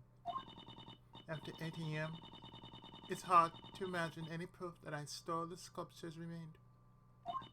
But I knew it was only a matter of time until I was suspected. Yes, Curator, does that mean you admit to stealing the sculptures? Yes, I admit it. 18 years ago, I stole the shepherd sculptures from Monsieur Dover's room. It's just as Monsieur Edgeworth says. I disguised the lift trolley as a service cart, and I served here as I made my way back and forth. That wasn't all I took. With the block of... That wasn't all.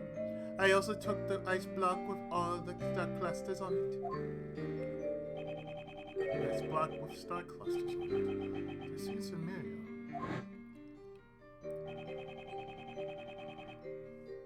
A giant block of ice is being displayed here. It appears to be quite heavy. No, the inside must be hollow. The Winter Palace is a reproduction of Mr. Dover's room from 18 years ago. Because they had melted, my father never got the chance to see them. But those blocks of ice were also originally from Dover's Sherbet Salon. The two sculptures and the 2 blocks of ice. I took everything I could. And then I placed empty glasses. Then I placed empty glass cases in Monsieur Dover's room. The sculptures were all encased in glass to preserve their fine details. The ice blocks were being displayed as they were. As per the rules, we prepared the glass case for Mr. Dover. So it would have been easy for her to prepare the glass cases.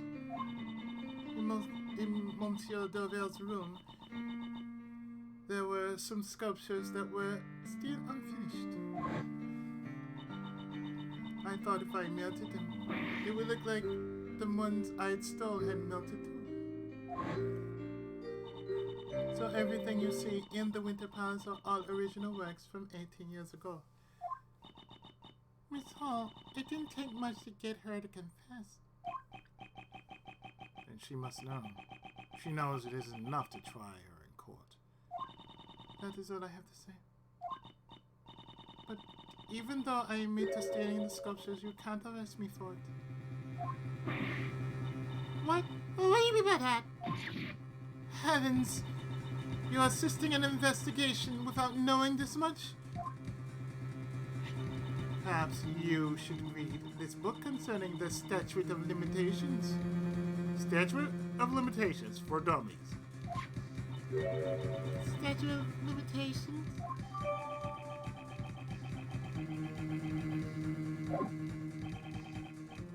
To put simply, it's the time frame in which a suspect can be taken to court. You can see it on this page.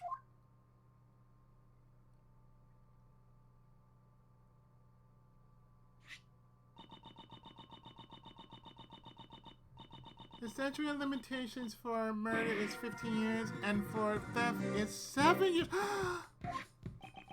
That's right. And Miss Hall's theft was 18 years ago. According to the statute, she cannot be arrested for stealing the sculptures.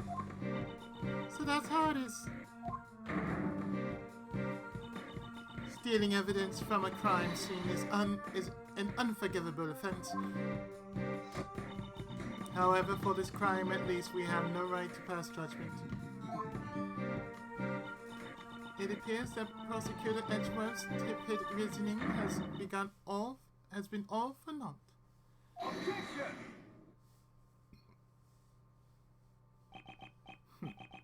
I wonder about that. I deduce Miss Hall's actions simply to expose a different crime. If she only took the sculptures, we wouldn't have found the body from 18 years ago. Are you saying that I hit Monsieur Dover's body? That is correct. But how can someone hide a body for 18 years? I would imagine it would be very difficult under normal circumstances. So you're saying that the circumstances weren't normal? In Ace Attorney, since when anything is normal? Are you claiming that you know where the body was in? When you consider Miss Hall's actions, the answer becomes obvious. 18 years ago, Miss Hall stole something more than just sharp sculptures. If you're so confident, I would like to hear your answer. Where did Miss Hall hide the body?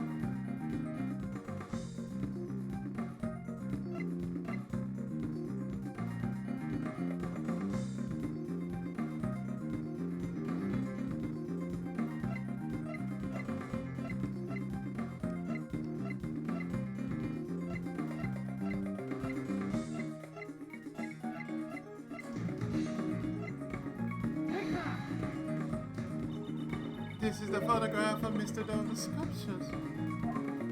Yes, and perhaps you've noticed that the victim's body can be seen in this picture. I do not see it. Please point it out clearly. Where in this picture can one see the body of the victim? It's time to expose the location of the body in this photograph.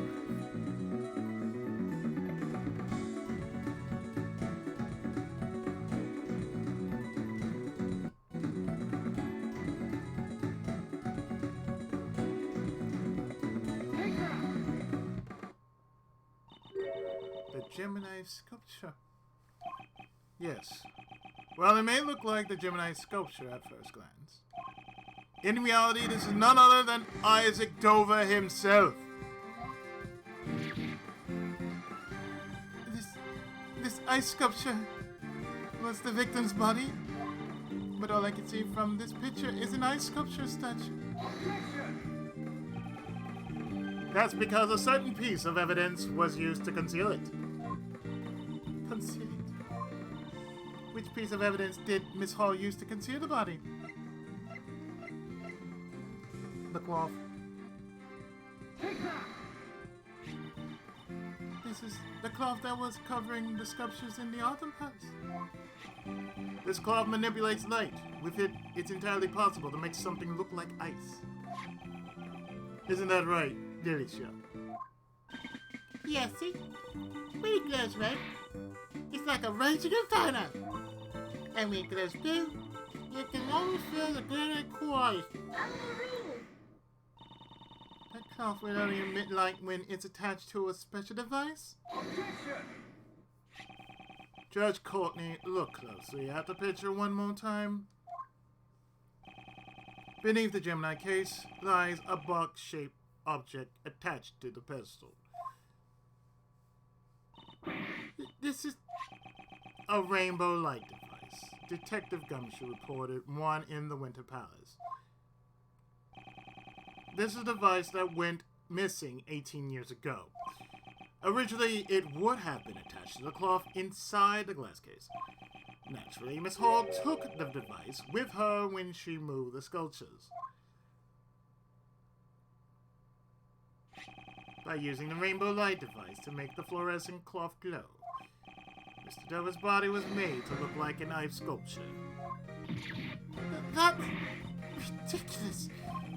So then, when Uncle Ray took a picture of the Winter Palace, that's right, the body had been in front of us all along, disguised as Gemini. However, the body and the fluorescent cloth were both discovered in the fountain. If the ice sculpture was the body, we would have found it in the Winter Palace. If we had found it there, her trick would have been revealed immediately. Miss Hall moved the body out of the Winter Palace to prevent us from discovering it. Absurd. You say she threw the body into the fountain with us without any of us noticing. No, Judge Courtney, there was no need for it. She simply used the same method as before. Remember the lift trolley? She moved the body to some other room and dumped it into the stream to the fountain. Naturally, the frozen body would have sunk to the bottom of the fountain. That's why the cloth floated up first and was found by deletion. And eventually, the body thawed out and floated to the surface. Monsieur Edgeworth, you truly have a gift for deductive reasoning. However, do you have any proof that I moved the body?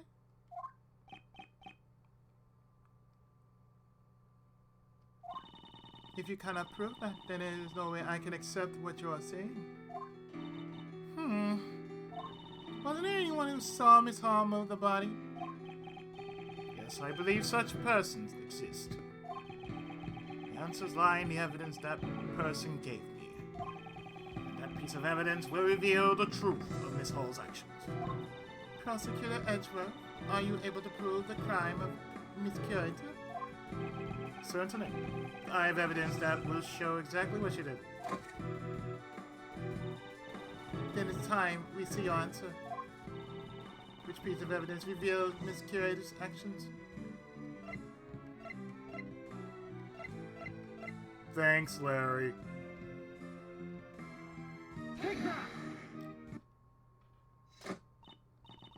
Another sketch.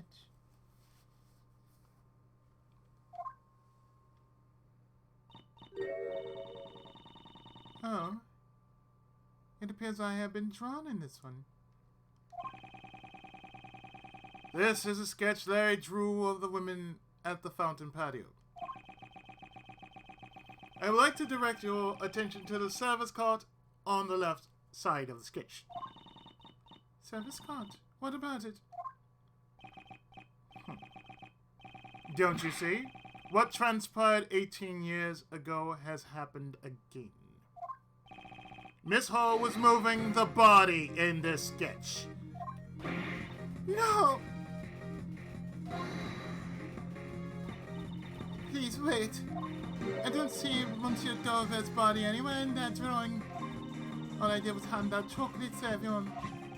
The key detail in the sketch is the color of the tablecloth. Up until now, I thought Larry had just made a mistake.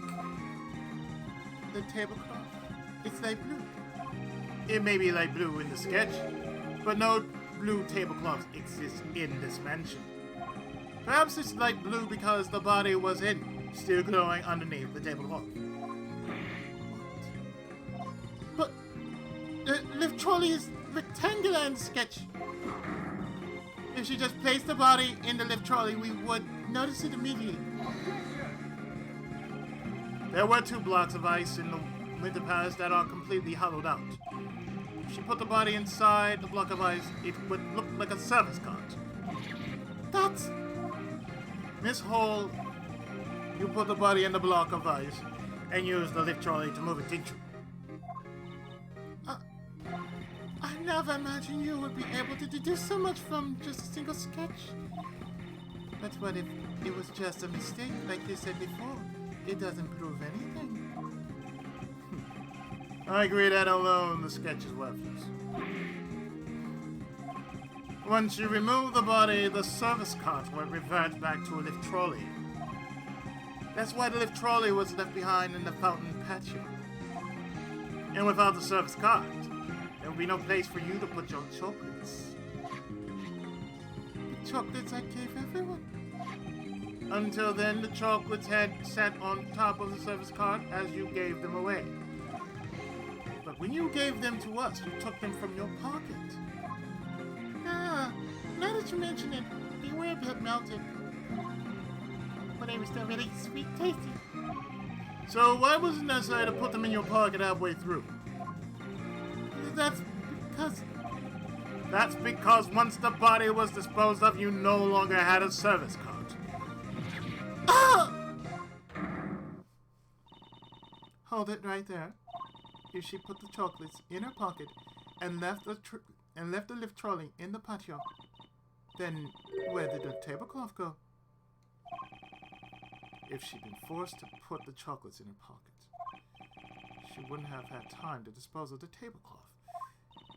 Prosecutor Edgeworth, can you answer that for me? The tablecloth wasn't hidden.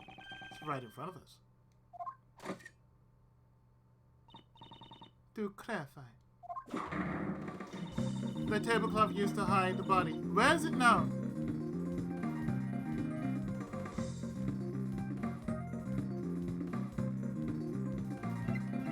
Here's a whipper.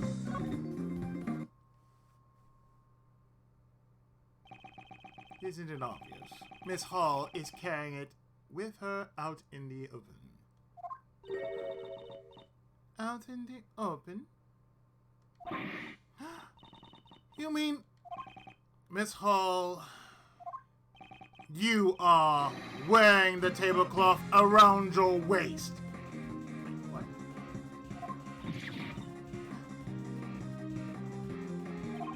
The block of ice was not encased in a... The block of ice was not encased in a... I gotta read this slow. The block of ice was not encased in a glass case. In other words, the tablecloth was in direct contact with the block of ice. If we have examined, we will undoubtedly find traces of sherbet on it. So you will turn your tablecloth over to the police at once.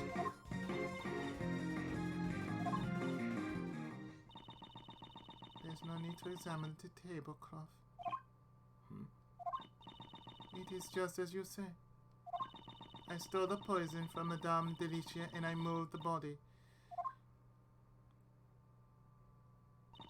I have done terrible things. Madame Delicia, I am so sorry. 1 week ago, I took your megatoxin X bottle. I slipped it into that man's pocket to make it look like suicide.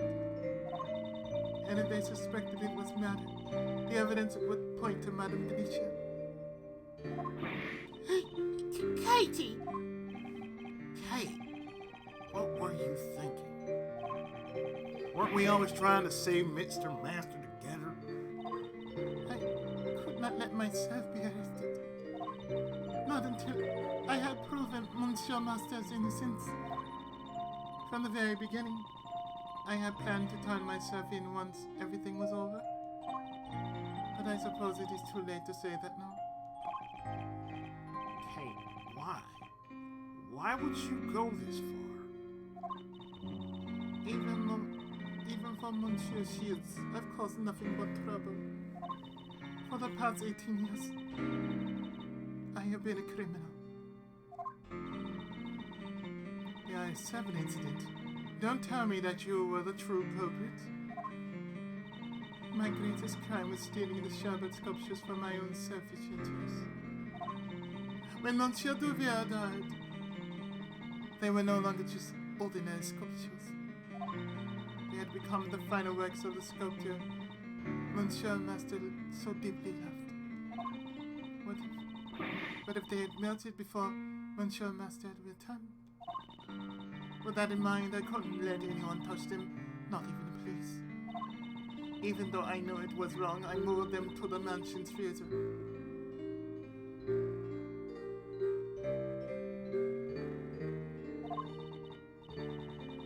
However, I only wanted to preserve Monsieur Dover's art. I did not know his body was hidden among them. So she stole the sculptures without noticing the body. Monsieur Master would never take another person's life.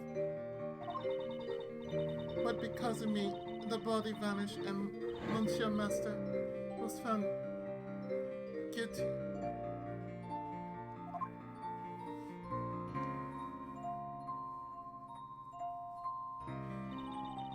That kind man, he treated someone like me as family. He meant more to me than anyone else yet. Kate.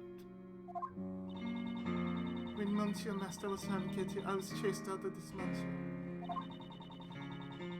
I was finally able to reclaim the mansion just a few days ago, but when I saw the sculptures still sleeping away in the theater, I realized that I was the one who hid Monsieur Dover's body. However, the statute of limitations had already expired. Therefore, I could think of no other way to atone for my sins. It appears I have misunderstood her. It seems she caused this entire incident in order to save Mr. Master. What do you think about Mr. Edgeworth? There's one thing that has been bothering me this whole time. Why would Miss Hall plan a murder with such an uncertain method like poison gas? And the reason she disguised the Autumn Palace to look like the Winter Palace was to make those involved in the incident 18 years ago confuse the two rooms. I wonder what Kate was trying to accomplish. She was trying to prove Mr. Master's innocence. In that case, Miss Hall's true objective was to find the true culprit. Perhaps she was trying to find the true culprit. Miss Hall, were you trying to prove Mr. Master's innocence? You wanted to reveal the true culprit and have the police find the body from 18 years ago. Was that not your true goal? By displaying those sculptures, you attract those involved in the past incident. Only two people would know where the body was hidden. You and the true culprit. The culprit would have panicked, knowing that the body would be displayed publicly. Yes, and if the culprit really showed up, there's the risk. They'd erase their tracks. In the worst case scenario, they might have even stolen the body. So, how could she protect the evidence while simultaneously luring in the culprit? I see. That's when she made the Autumn Palace look like the Winter Palace. Yes. And then, Miss Hall, you must have thought, whoever opens the Pisces case, believing it to be the Gemini case, must be the true culprit of the IS-7 incident. What? But that means that person's the true culprit? Please wait a moment, Prosecutor Edgeworth. Do you realize what you're saying? Do you intend to accuse that person of being the true culprit behind the IS-7 incident? Miss Hall was trying to trap the true culprit. If so, wouldn't the person who fell for the trap be the true culprit? However, I'm found no evidence to back up my claims. If I make a formal accusation without any proof to an audit, should I announce the true killer of Isaac Dover? Make an accusation.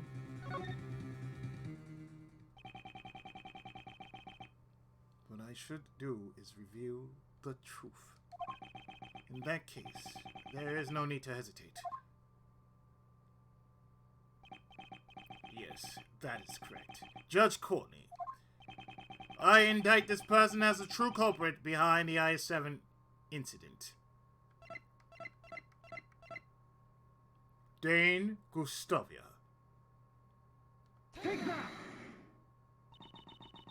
Dane Gustavia, who fell victim to the poison gas, is the true culprit of the I-7 incident. Gusties!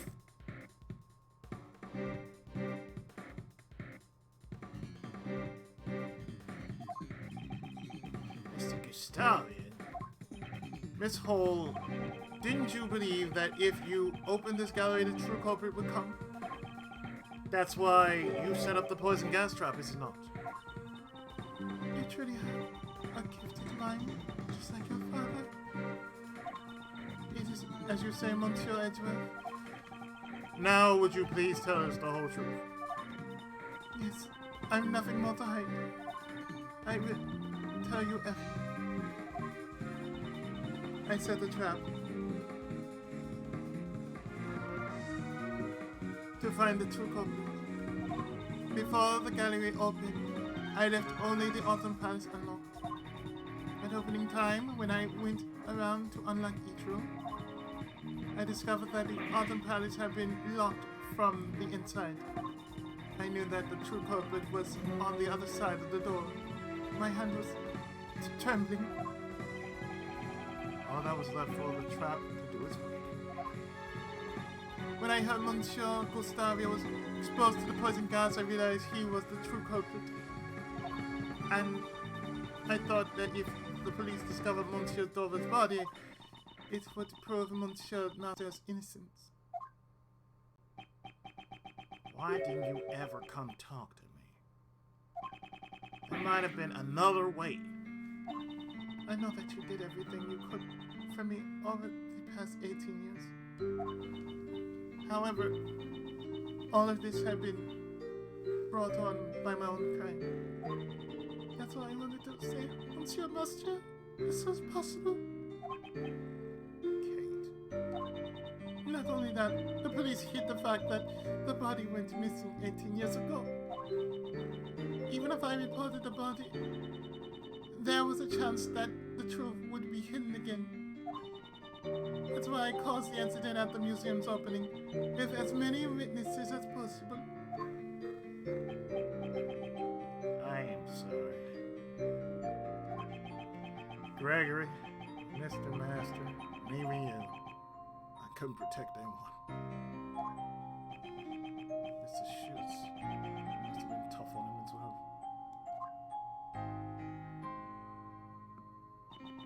The one who should be apologizing is me. Monsieur Edgeworth, Monsieur Schutz, I am terribly sorry. I shall accept whatever punishment I am given.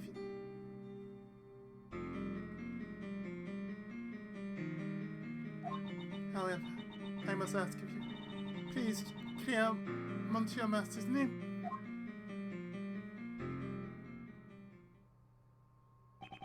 The truth that was hidden for 18 years was revealed in an unexpected manner.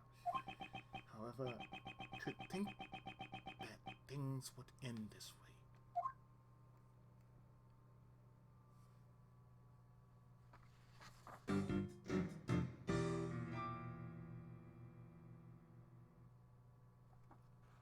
I think it's time we finish this.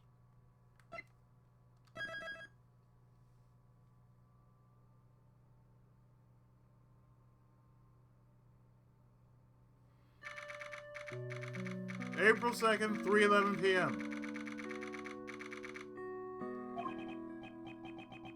Miss Hall, have you composed yourself?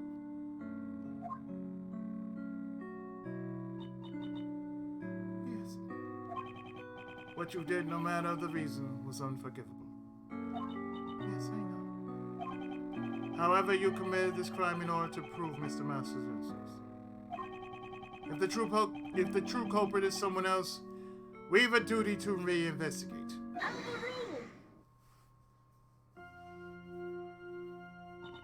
No false evidence from the IS-7 incident remains in the official case files. Moreover, there is no evidence to lend credence to Miss Hall's testimony. We should first arrest Miss Hall as the culprit behind today's incident. We cannot be certain that all the case files are accurate. After all, the prosecutor in the case has a history of forging evidence.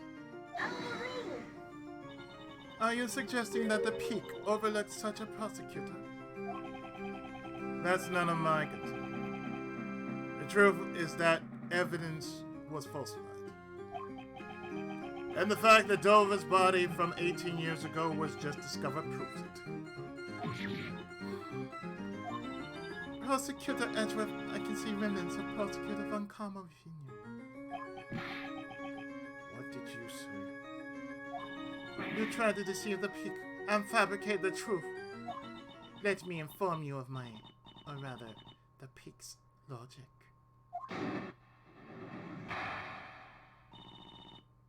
The Peak's logic. I acknowledge that Prosecutor Von Karma fabricated the information about the body. However, he successfully convicted Mr. Master as an accomplice. I believe that the true culprit was Miss Curate herself. She even attempted to murder Mr. Gustavia today in order to pin the blame on him. Is that really what the pig believes? Yes, every word I utter is for the sake of law and order. Seems she intends to hide the truth for the sake of the pig. At any rate, neither Mr. Master nor Mr. Hall will be saved. Rebut all!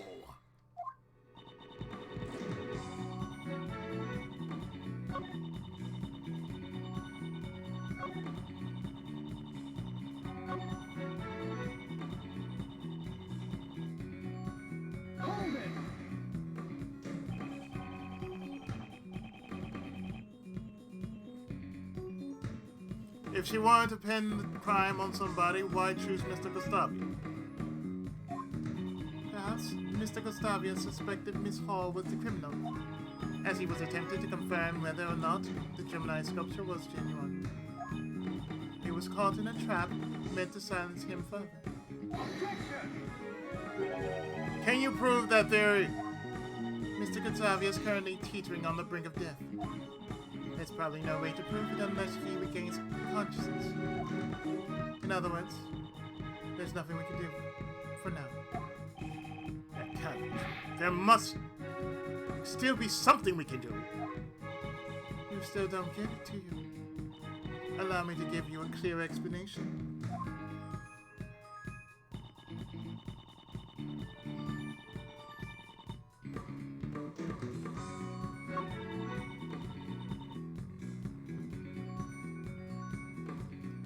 Oh, you say there's no need?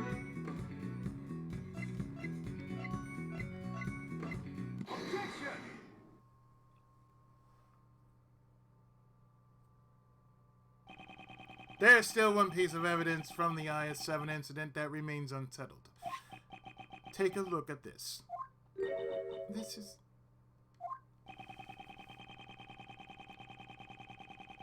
This is the forensic results from the Gemini sculpture that melted in the Winter Palace.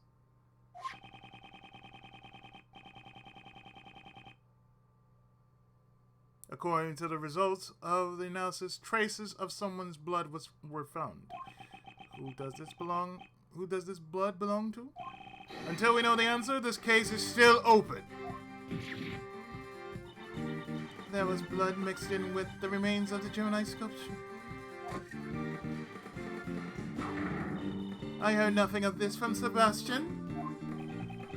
This was a report from Detective Gumshoe. I had planned to tell Mr. DeBest myself. So even though you had no investigative authority, you still did as you pleased. I shall report everything that transpired today to the peak.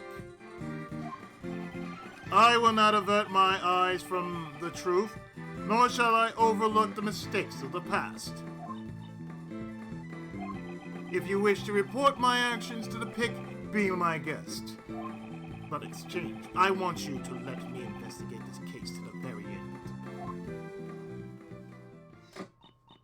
It is not my place to decide such things. I must ask that you check with Sebastian regarding this matter. Hey! Good news, you guys! Thanks to our early detection, Mr. Gustavia's life was saved. Mr. Gustavia? So, he's alive.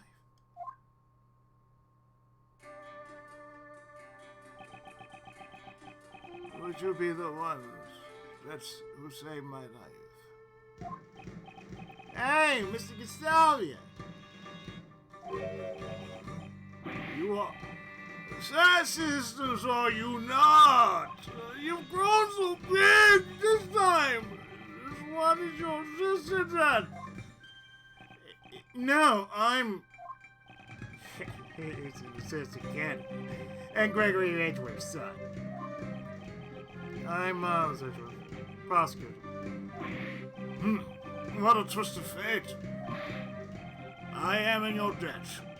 It is thanks to you that I have completely recovered. There's no need for thanks. Since you're alive, we can reach the truth behind the incident 18 years ago. What do you speak of? While you were unconscious, the truth has started to come to light. You may be Isaac Dover's murderer.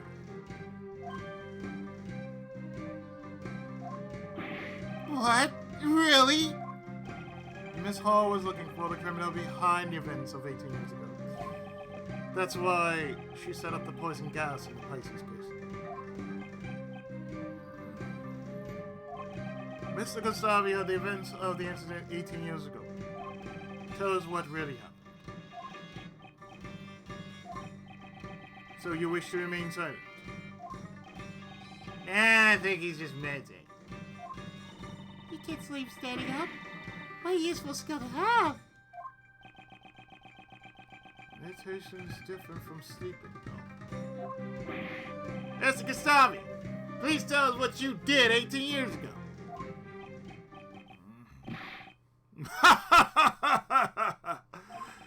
I'm the criminal because I fell for the trap.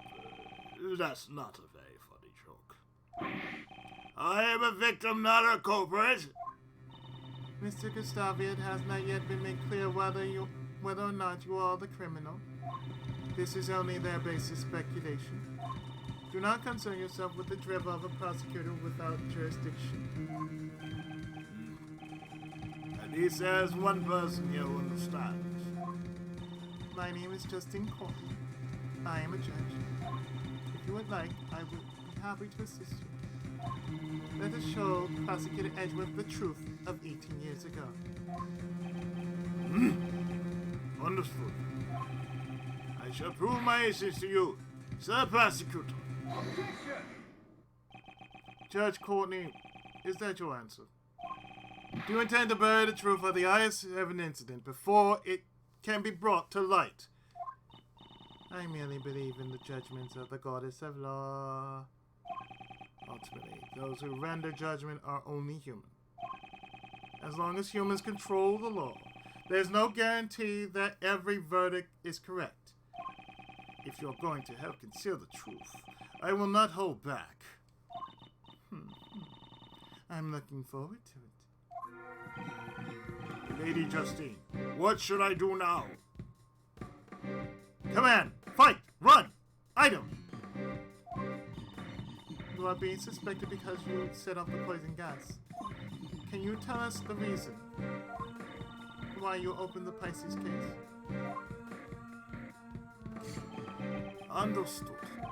I came to see Sir Dover's works from 18 years ago. However, I accidentally entered the museum a half hour before it opened. Miss Hall, there was nobody at the entrance, correct? Since I thought the criminal was 18 years ago, might be coming. I had no security guards in place. Didn't even lock the doors. I was very busy with opening preparations, so there was nobody on the first floor. In addition, I locked every palace door aside from the Ottoman. That's it. This must have been done in order to lure Excuse me. This must have been done in order to lure the criminal to the Ottoman palace. Which is why he ended up entering the Ottoman palace. It's always suspicious that he snuck into the museum in the first place. The gallery should remain silent. Unless you have evidence that can prove this testimony false, I will not allow any objection. Gallery? This isn't even a courtroom! Now then, why did you open the Pisces case? I wish to view Sir Dover's handiwork, of course. The Gemini sculpture. No, it was actually the Pisces, wasn't it? The lid had been frozen shut, so I borrowed a burner to open it. But as soon as I opened the lid, poison gas began pouring out. It's quite a convenient testimony. Sounds like a total lie, doesn't it? There are parts of Mr. Gustavia's testimony that I have issues with as well. However, there is no evidence to disprove it. But that's... Would it not make sense for suspicion to fall on Lady Catherine before myself? She may have intended to release the poison gas haphazardly. Objection. Kate turned on the sprinklers as soon as the gas was released. She was specifically targeting the person who triggered the train. Mr. Gustavo, you were her only target.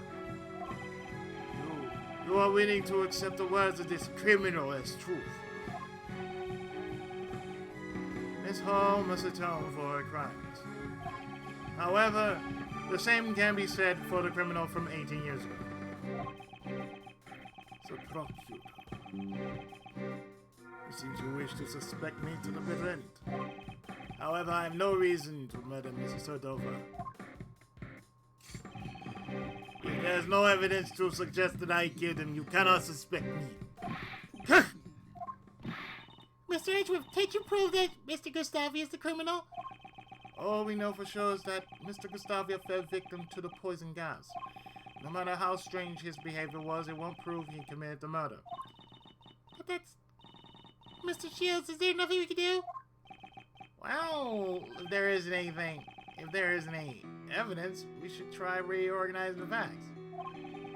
Mr. Gustavio was the one who killed Mr. Dover, then must have been a motive. Mr. Gustavia himself is denying that such a motive exists. Logic. It's not easy to take another person's life. 18 years ago, your own man also discussed motive with Prosecutor von Karm. You claim that collaboration is relevant. If Mr. Gustavia and Mr. Dover's relationship had turned sour. Logic. Partnership turned sour. It could serve as a motive for murder. We couldn't talk with Mr. Gustavi 18 years ago. But this time, things are different. If we connect everything with what we learned so far, the truth might be revealed. Yes, I suppose so. Seems I must re-examine the information from 18 years ago. I must recall all the details that have remained unexplained. So, glove finger marks on the picture frame. What are you doing? Did you should deny leaving the finger marks on the frame? They were left by Mr. Gustavo.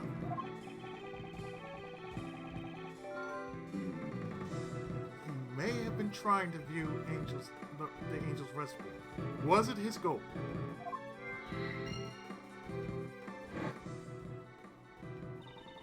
Once your master asked me to change the film in his camera. It seemed the film he prepared in advance wasn't enough. It wasn't enough film. Seems the number of photos he didn't take match up with the remaining amount of film. Logic. Well, he told me himself it might have been just a mistake though. The information my father collected 18 years ago was certainly not for naught. If there's no evidence, then I shall use logic to reveal the truth. Okay, so we gotta do the following.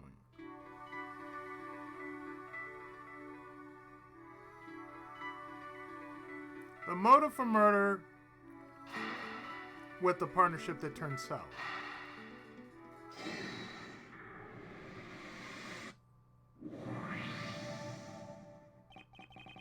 Mr. Gustavio, you collaborated with the victim, Isaac Dover, to create your desserts, didn't you?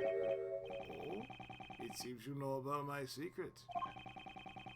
Mr. Shields told me about it. Mr. Dover handled design while you were in charge of taste. Is that correct? Back then, my training had been insufficient. Seems you worked together through the semifinals, but not during the finals. Why is that? We both wish to compete in the finals against our master in our own merits. You must have also helped with Isaac Dover's dessert, even during the finals. What makes you able to declare something like that? Didn't you tell Prosecutor Von Karma about it yourself, 18 years ago? That you cooperated until the day before the finals. The sculptures in Mr. Dover's room were all made out of sherbet. Such amount would most likely be left overnight to freeze. Which means Mr. Gustavi prepared Mr. Dover's sherbet in advance the day before. That is right. So you realize Gustavio's cooperation ended the day before the finals. Then why did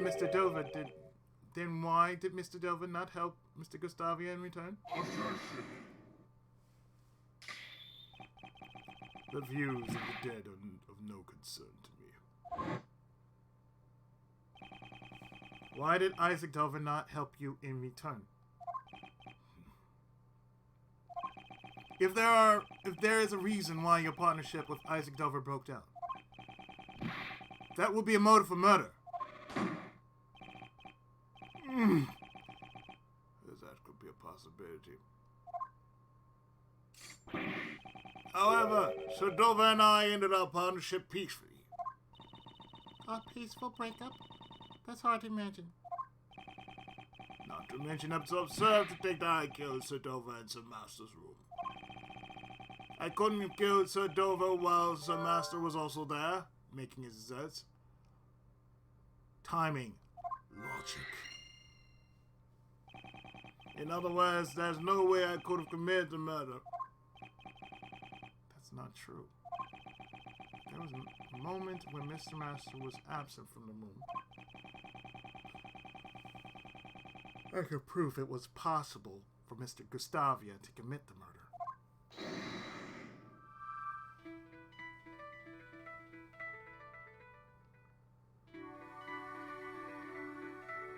So with the remaining film, was the angel recipe his goal?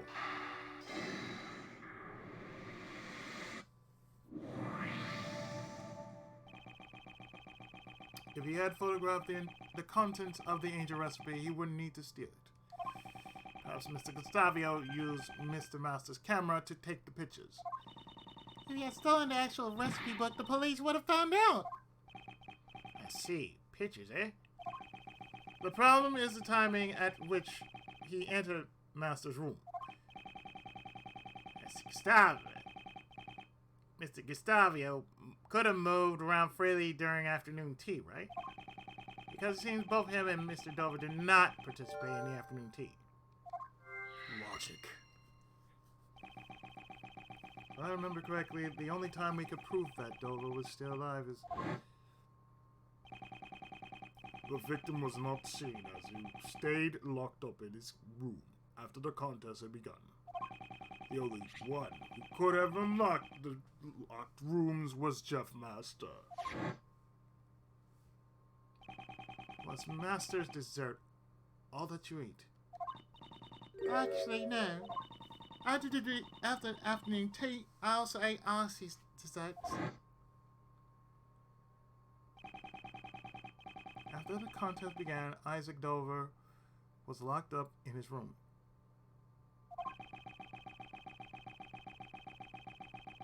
If we assume he was killed at some point before Delicia snuck into his room, then there's a high chance that he was killed before the afternoon tea was over. So that means we put the afternoon tea with the timing of Dover's murder.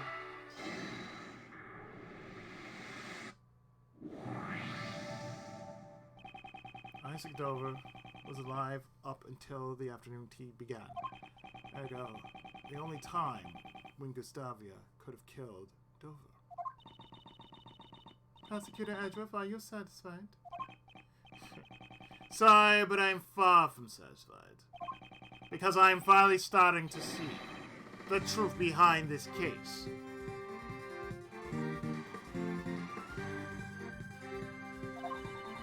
Are you saying you have found some evidence to show us that truth? No, there's no need to present any evidence. Since we can just have Mr. Gustavia tell us the truth. So this way you used that, right? Indeed. Mr. Gustavia, there's one thing I want you to tell me.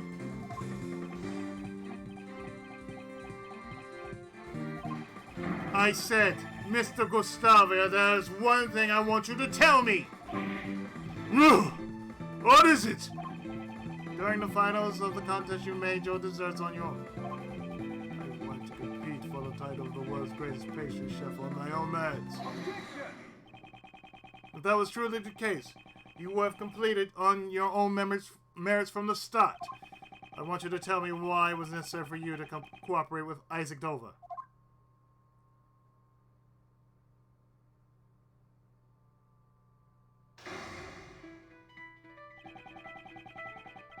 During the contest 18 years ago, Mr. Gustavia collaborated with Mr. Dover. I wonder, what made them decide to cooperate in the first place?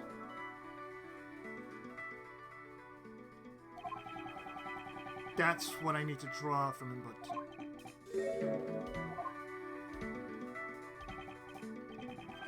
Seems he pretends to meditate when things aren't going his way. First, I'll ask him about why he collaborated with Mr. Dover.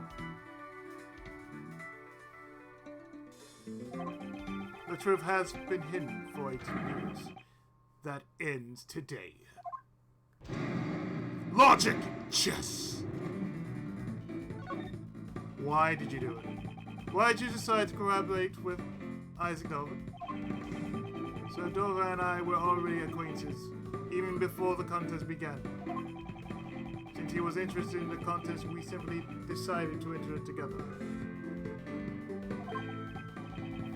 Joining forces with a sculptor, you are confident in your own abilities. You know nothing about me. We want to make great work together.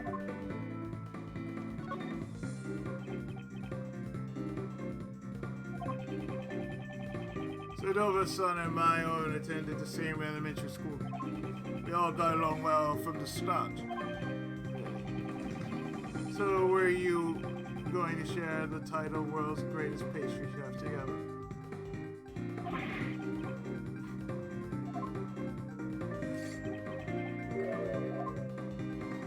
Mills,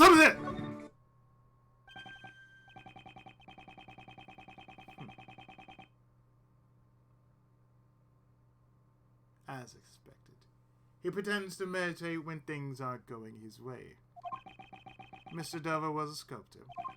I doubt he had any interest in the title World's Greatest Pastry Chef. In that case, where did his true goal lie?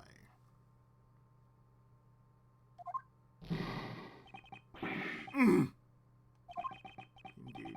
my goal was the title of the world's greatest pastry chef. However, Sedova's goal was the grand prize, the angel's recipe. I see. You cooperated because your interests were aligned. But there must have been a reason why your partnership soured.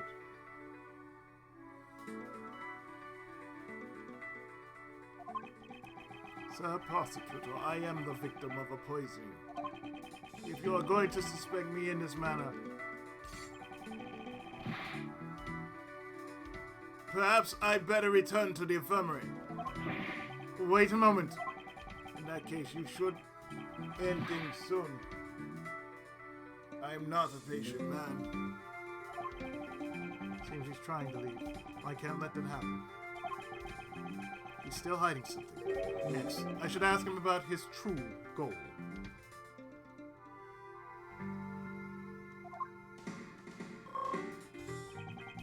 I need to keep the pressure on him while being cautious of the time.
Do you have another goal besides the title? Didn't you have another goal besides the title?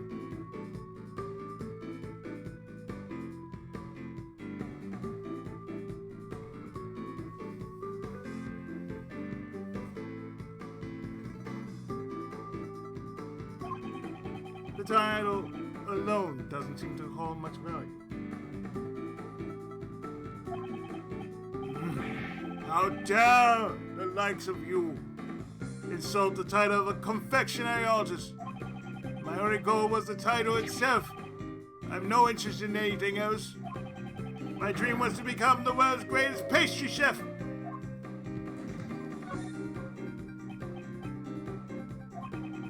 Years ago, I was lacking in design sense. However, things are different now. You're saying you have improved at your craft? Exactly, for I've trained in the Republic of Zangfa.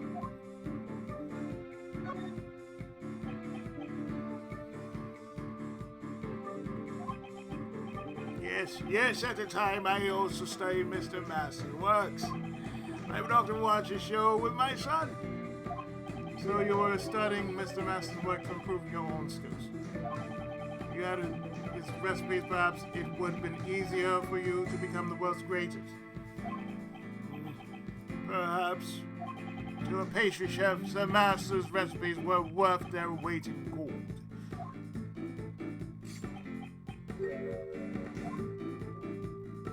You were interested in his recipes.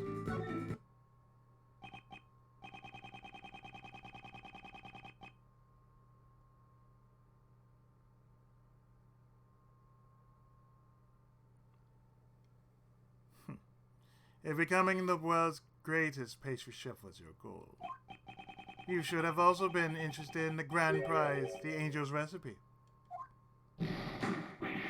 No! The recipes of the world's greatest pastry chef. I would be lying if I said that I wasn't interested. However, I wouldn't think that simply being interested would be a problem.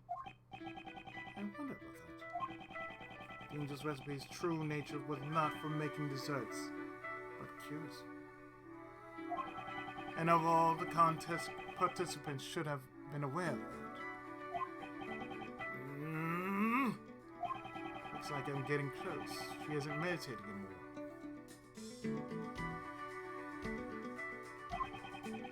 Now to slowly but surely drive me into a corner.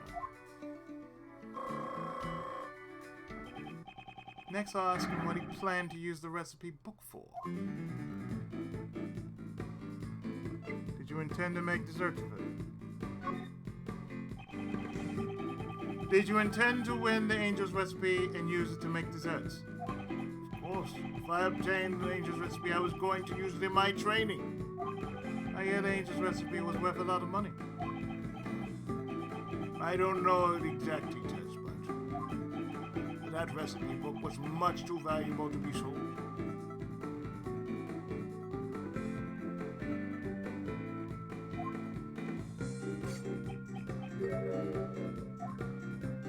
You seem to know a lot about the book.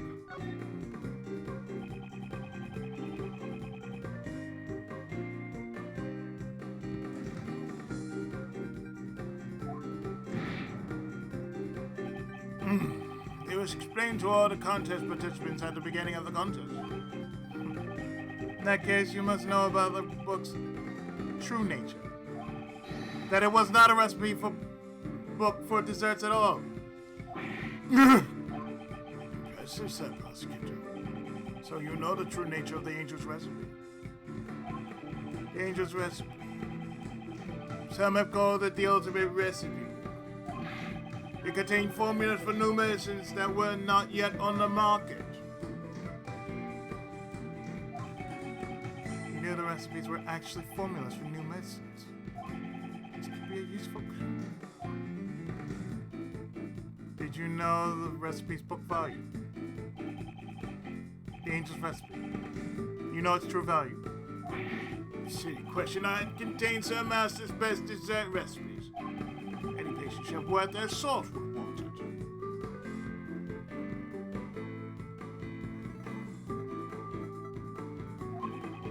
Looks like that clue will come in handy.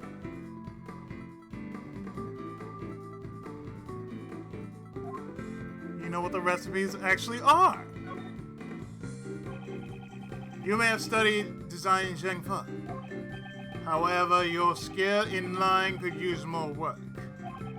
You just said earlier that the angel's recipe contained formulas for medicines.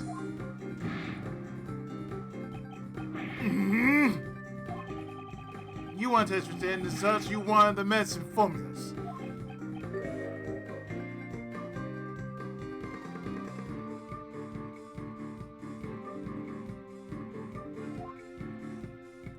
Did you need a new medicine?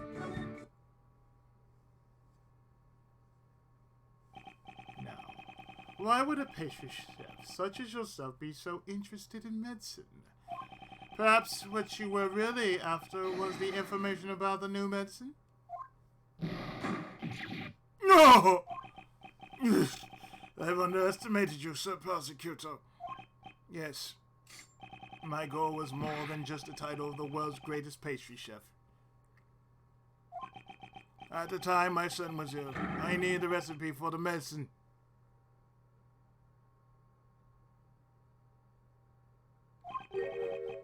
Your son was ill. Tell me more about that. To protect my son's honor, I can say no more. Judging by the worried look on his face, I must have struck a nerve. Next, I need him to tell me more about his son's illness. This is it. This will be my final move of the game.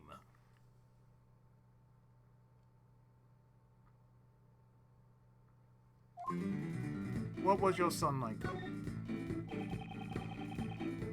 What kind of person was your son? Ah, my boy, he loved the desserts I made.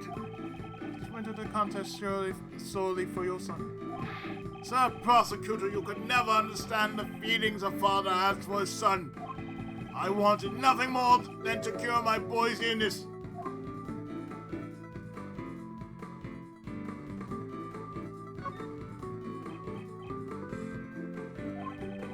Until the semifinals, my son would always drop by the contest venue to play. Is that so? Didn't get in your way. out. You had time to care for your son while you were challenging Mr. Master. That may be so, but I wanted to grant my son's wish. He said he always wanted to be the first to eat my desserts. Son sounds pretty healthy to me. How about your son? If he was so sick, wouldn't it be difficult for him to come and play with you?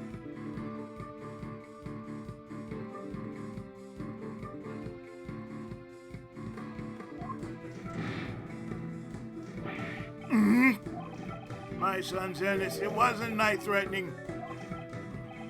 That might serve as a clue. Did the recipe book have the only cure?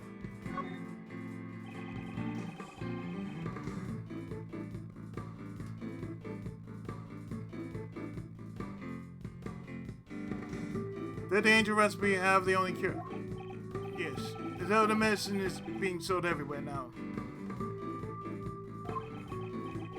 At the time, the recipe book was my one and only option.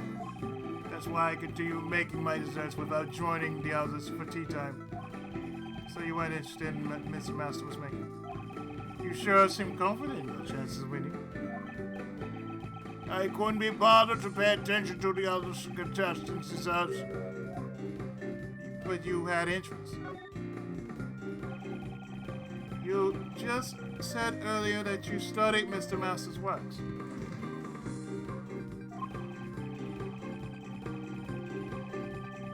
I think I know who his son is.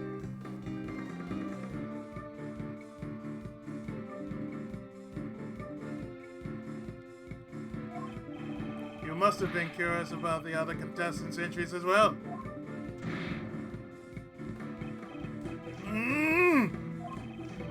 There was time to sample the other desserts during the contest, but none of their entries had any flavor.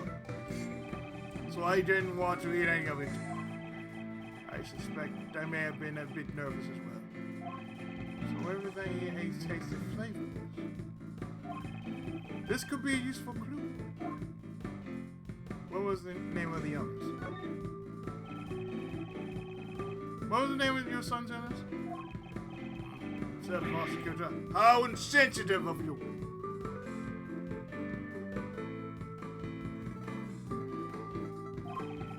My son was seriously ill. I will not be discussing this with the likes of you. Looks like that clue will come in handy.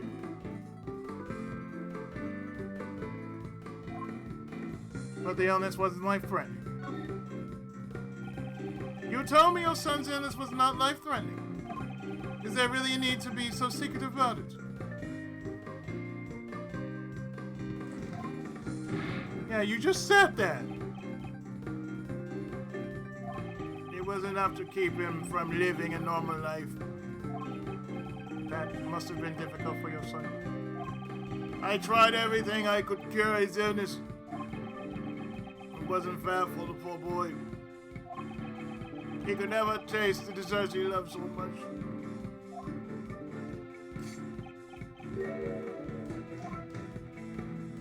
Taste disorder. The angel's recipe contains a cure for a certain illness.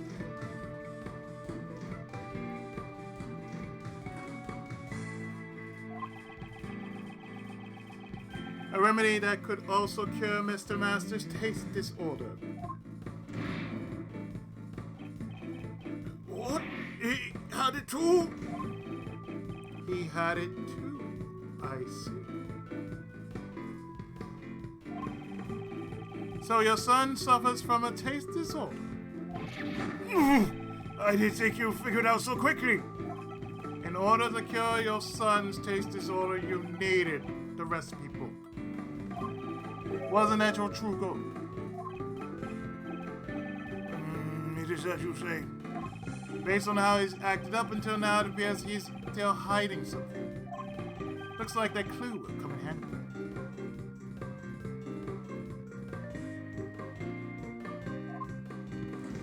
Didn't you also have the illness? Being unable to taste anything regardless of what you eat. Such a bitter illness. That reminds me.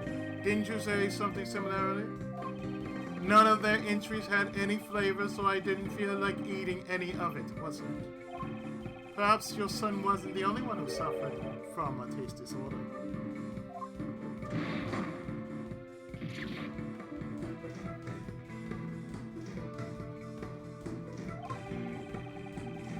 It's hard to imagine being a successful pastry chef without a sense of taste. Perhaps what you really wanted was to cure your sin. That's completely ludicrous. 18 years ago, I made those desserts all by myself. Didn't you cooperate with Mr. Dover?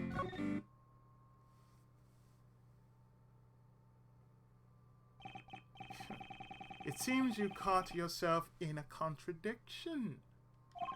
Didn't you cooperate with Isaac Dover in the contest? You can hardly say you made the desserts all by yourself. No!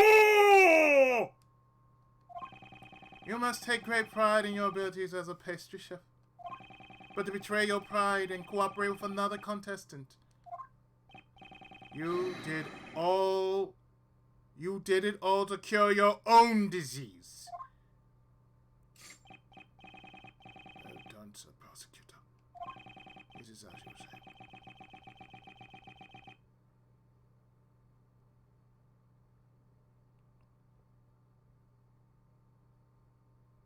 The one with the taste disorder is not my son. It is I. No one knew. I've kept it a secret for 18 years. It doesn't matter how long a secret's kept. If you lie before me, I will expose it. Dan Gustavi and Isaac Dover were both trying to obtain the recipes for the new medicines. Gustavia to cure his condition, and Dover most likely to sell the recipe book for money. For this reason, they entered the contest as a collaborative effort. And with that, checkmate.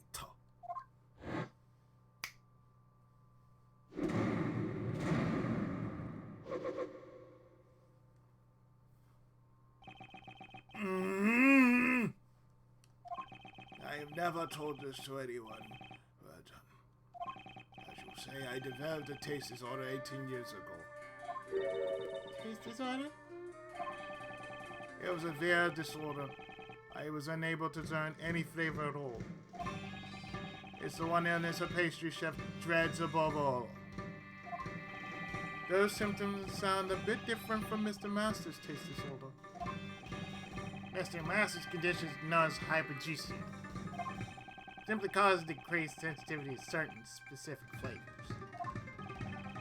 I'm sure it's caused Sir Master much pain too. After all, no medication was available to cure it 18 years ago. In order to cure your taste disorder, you would need Mr. Master's angel recipe. And that's why you entered the contest, am I correct? That was one of my goals, but I still had my sights on the world's creators. When it comes to making desserts, I won't lose to anyone. Even with the ability to taste, I still have the utmost confidence in my flavors. Without it? Oh. So I presume you also prepared your dessert in the finals with the intent to win? That goes without saying. According to what Mr. Shields told us earlier, the evaluation of Mr. Gustavi's entry was up until the semifinals. Mr. Gustavi's flavors and design were to my liking. Unfortunately, both the taste and appearance of the finals entry left much to be desired. It seems the dessert you made for the finals was not rated highly in regards to flavor. Mr. Gustavia, you will tell us how you made your dessert during the finals. Very well. Seems I must teach you upstarts a lesson.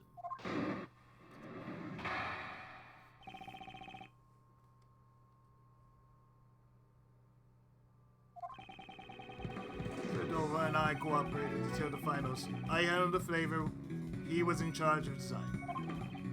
However, for the finals, I wanted to challenge Sir Master with my own skills. I helped Sir Dover make his entry, but I made mine completely on my own. If the flavor of my entry wasn't good enough, my own lack of training was to blame. How about that, Sir Prosecutor? This is the truth of 18 years ago. I can't find any contradictions in his testimony. Well, of course he isn't going to fess up that easily. This guy's been on the run for 18 years after all. Guess we'll just have to keep on pressing him until he breaks it. Yes. Rebut all.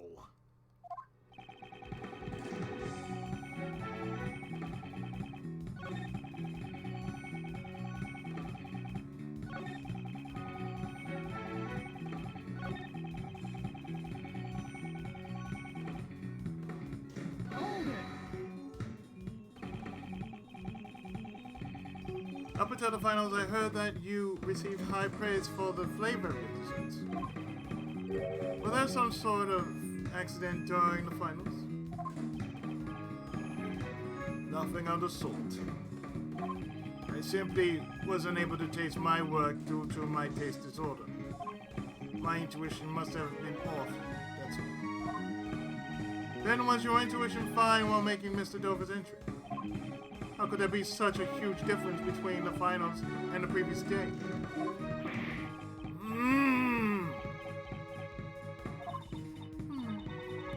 We're not getting anywhere at this rate. Should I change the topic? Well, what about the semifinals? So you're sure there wasn't anything different between the semifinals and the finals? Yes, that's right.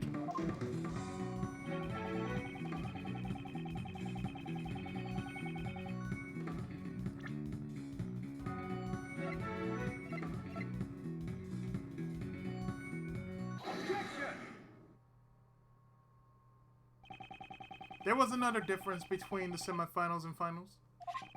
This photo depicts your son. We know he came to visit you up until the finals. Not a scratch. What does that have to do with anything? Your son, who always came to see you through the finals, was not present for the finals. Yeah, your son, who always came to see you through the semifinals, was not present for the finals. And then, it was only in the finals that your flavor judged poorly.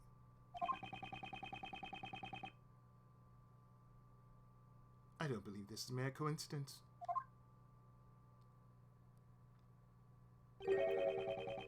Your son's visit must have been very important to you, were they not? A father can work miracles when his son is watching. With my son cheering me on, I was able to make the most delicious desserts. Mr. Gustavia sure sounds like a good father, doesn't he?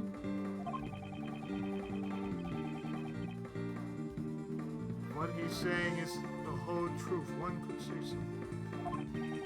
But just hearing his son's cheers wouldn't be enough to change the taste of his desserts. Confectioner, confidence, sense of taste, develops a taste disorder. It would have been difficult for him to maintain the taste of his desserts. Your son came to cheer you on. Is that really all he did? You seem very doubtful, Sir Prosecutor. In that case, I'll turn this around and ask you. What else could my elementary school son have done besides cheer me on? Taste your dessert.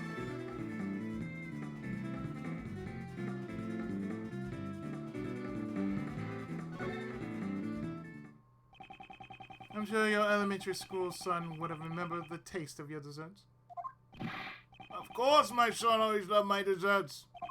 In that case, he would have been able to taste test your desserts in your place. What did you say? Elliot, you told us that you have a taste disorder.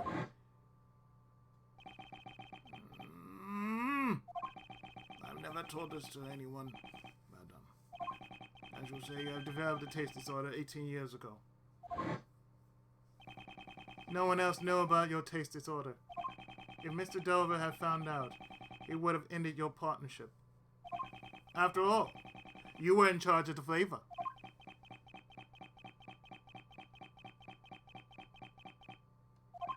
Your son didn't just cheer you on.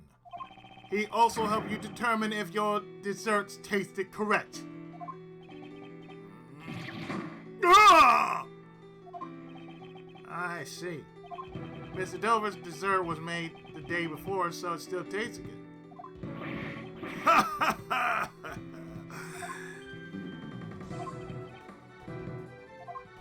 What you are saying is quite amusing, Sir Prosecutor. You say that my elementary school son is said to me as a taste tester. You are insulting my pride. Your pride. It's true I had no sense of design 18 years ago. However, I won't lose to anyone when it comes to flavor. You claim I would cast aside my pride and rely on my son. You carried away with your foolish conjecture, you upstarts. In that case, I'm sure your son can confirm if my theory is mere conjecture. Unfortunately for you, I no longer have a son. What? After my taste disorder was cured, I went to train in Shanghai immediately. During that time, I severed all ties with my son. What? Don't tell me. You would even abandon your own son? That's not all. Even today, the whereabouts of his son are still unknown. The police have been searching, but they haven't been able to find any trace. You wish to confirm your theory? I welcome you to try. Desserts are the only thing that are important to me.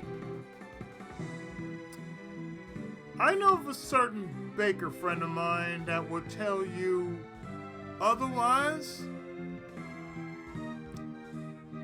But me, as a chef, personally, I could tell you desserts aren't the only thing that's important when cooking, okay? When you're a baker, yes. When you're a cook, no.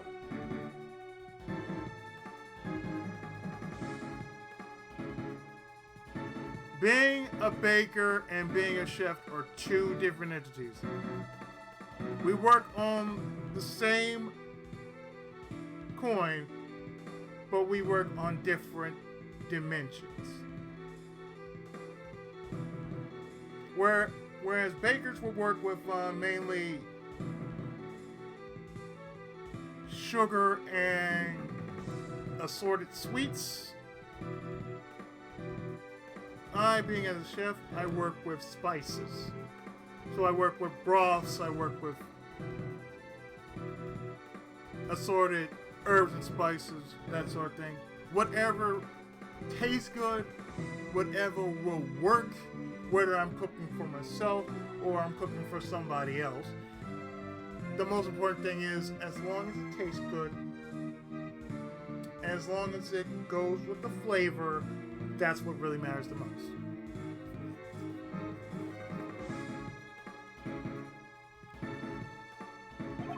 After regaining my sense of taste, my son no longer mattered. Order in the court. Mr. Gustavius' actions are certainly inhumane. However, we are not here to judge whether or not he is a good father. Oh yeah, we already know. He's a terrible father. Prosecutor Edgeworth, I believe this is your loss. After all, there's no evidence left from 18 years ago that could prove your theories. Mr. Edgeworth, is there nothing we can do? At this rate, we'll never find out the truth.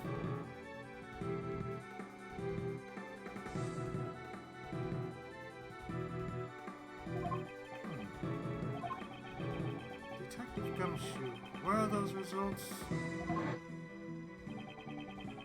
I wonder whose blood it could have been. I've asked forensics to look into it, sir. Right, I leave it to you, Detective. I entrusted Detective Gumshoe with the last piece of evidence. If only I knew who that blood belonged to.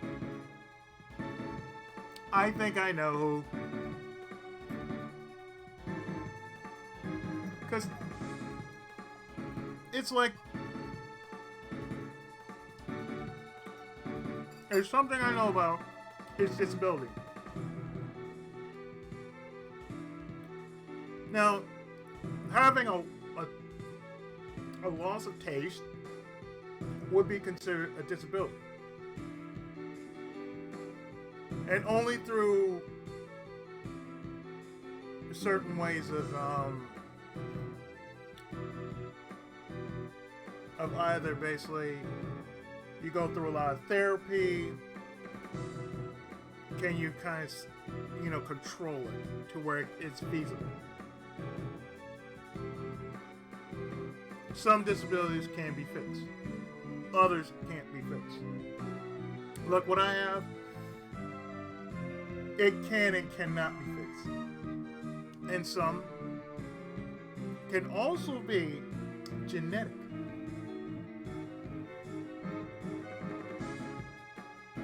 Because there's a slight chance that some disabilities or some abilities can be genetic.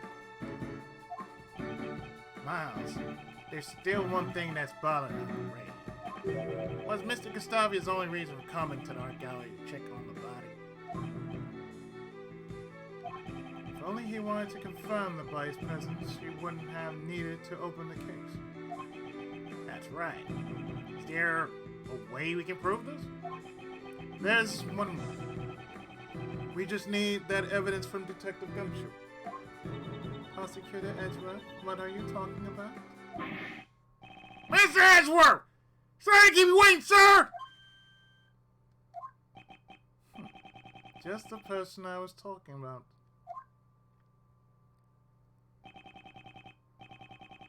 Detective Gumshoe, I trust you have the test results. Of course, sir! I just got the report back from the lab. Detective, please be silent. So this is the evidence that Prosecutor Edgeworth was talking about. What's this? This is the first I've heard of it! This was a request from me. I asked him to investigate a certain piece of evidence. Why? Why is everyone always helping you out? I'm the one in charge of crime scene. Oh, boo-hoo. Go piss up a flagpole. Mr. DeVos, I apologize for taking matters into my own hands, but how are we to hear it? How about we hear his report first? Sure. Detective Gumshoe, what were the results? Here's the report, sir. Traces of blood found in Gemini sculpture belonging to the victim of the poison gas, Dan Gustavi. What are you saying? Good work, Detective Gumshoe. As I thought my theory was correct. Mr. Edgeworth, what do you mean? We too would like an explanation. What on earth does that blood prove? This blood is something the culprit of the IS-7 incident tried to conceal. It can't be. That's... This blood was found inside the glass case of the Gemini sculpture. In other words, your blood was found alongside Mr. Dover's body.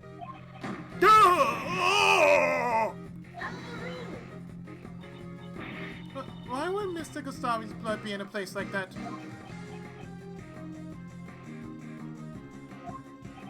If you intend to remain silent, then I'll reveal the truth myself. In the Gemini case, aside from the blood, we also found traces of salt and sugar. Salt and blood. And only one of Mr. Dover's sherbet dessert tasted salty. Come to think of it, I remember Miss Delicious saying the same thing 18 years ago. Oh, yes, sherbet was most delicious. Really, I wish I could have eaten some too. But there was one piece that was so salty I couldn't eat it. Salty? He's right here in this photo. But at that.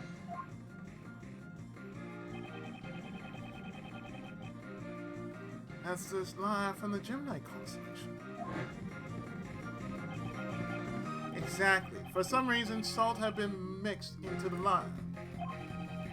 No other traces of salt were found in Dover's room. In that case, please explain. Where did the salt detected in the lye come from?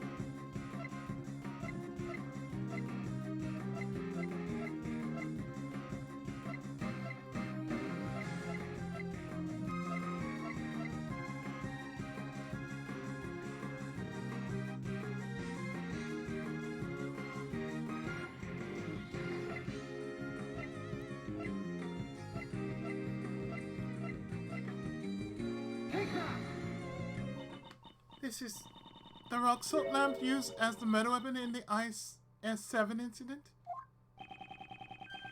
I believe part of this rock salt lamp was mixed in with the sherbet from the lye. At the time of the murder, there were 2 rock salt lamps in Mr. Masters' room. One of those lamps took Mr. Dover's life. We know that Mr. Dover's blood was left behind on the mirror's lamp, however, there were no traces of anyone's blood found at the crime scene in Mr. Masters' room.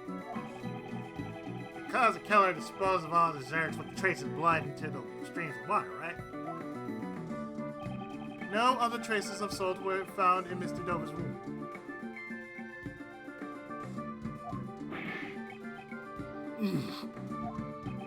Speaking of which, weren't the 2 rock salt lamps found in Miss Delicia's room also broken?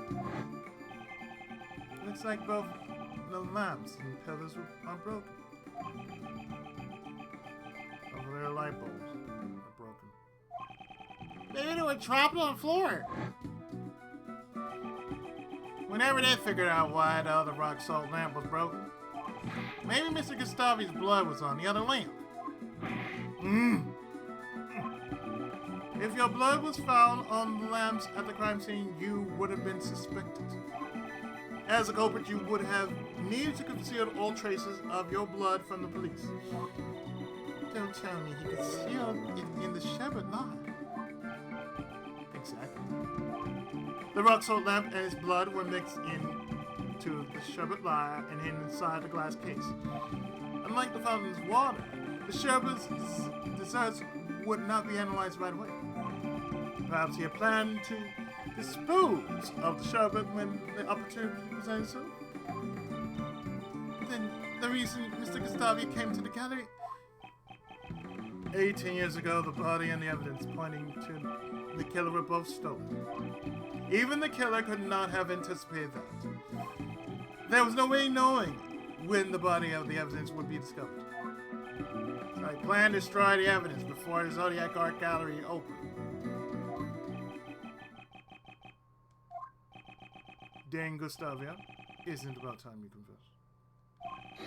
You are the true culprit of the IS-7 incident. Monsieur Gustavia, you are the reason, Monsieur...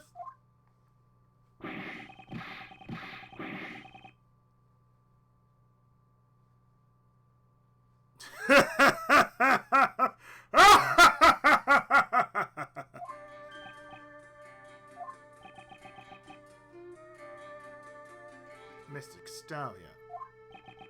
Could it be? After all this time, my crime is finally brought to light? The prosecutors and defense attorneys 18 years ago never even came close.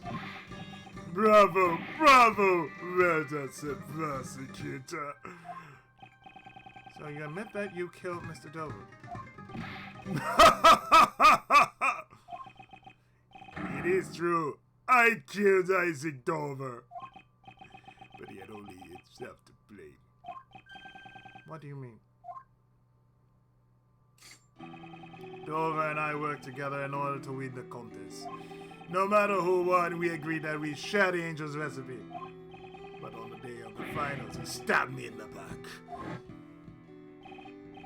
Sir Dover, this isn't what we agreed to! I am sorry, Gustavia. Deal's off. What? I made sure this starts for you! I'm the reason you got this far! And what of it? Can you prove that you assisted me in any way? Tell. Dover, you were planning to betray me all along?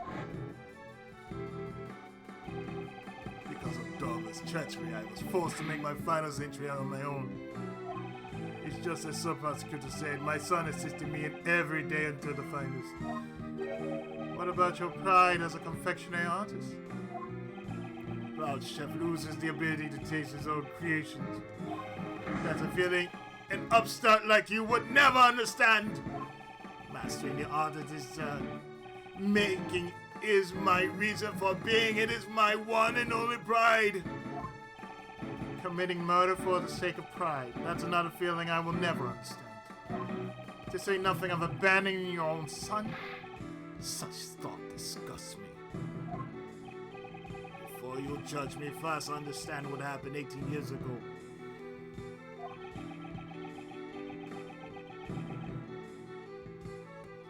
On the day of the finals, my son never came to assist me. Thinking back on it now, I suppose Dover had a hand in that as well. Huh? What exactly happened to your son? I do not know, but it no longer matters. Ever since that day, my son meant nothing to me. From what I hear, he's still missing. That's awful. Giving up on him like that. Without your son, you had no chance of winning, correct?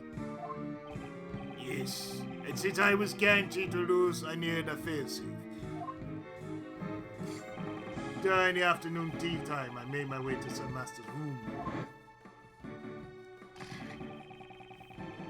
I just needed to take a photo of the cure to take to my taste disorder. It would have all worked out. If only Dover hadn't interfered.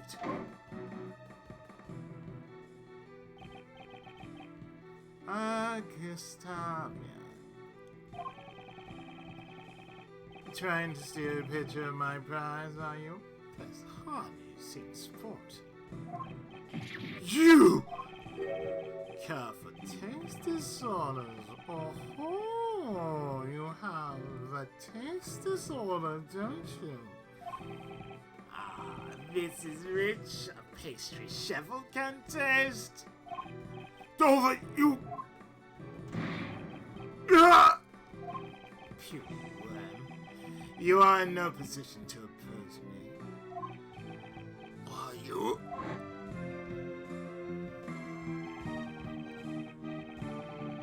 When I attempted to hit Dover, he struck me and set me flying. I crashed into one of the rock salt lamps, and that was when my blood stained on it. So Mr. Dover wasn't the first one to be injured. To conceal my blood, I shaved away part of the rock salt lamp and mixed it into the shovel. After that, it became a part of the sculpture. So that's how you try to erase your traces from the crime scene. Dover tried to blackmail me by using his knowledge of my taste disorder. If I didn't want it to become public, I was to pay him a large sum.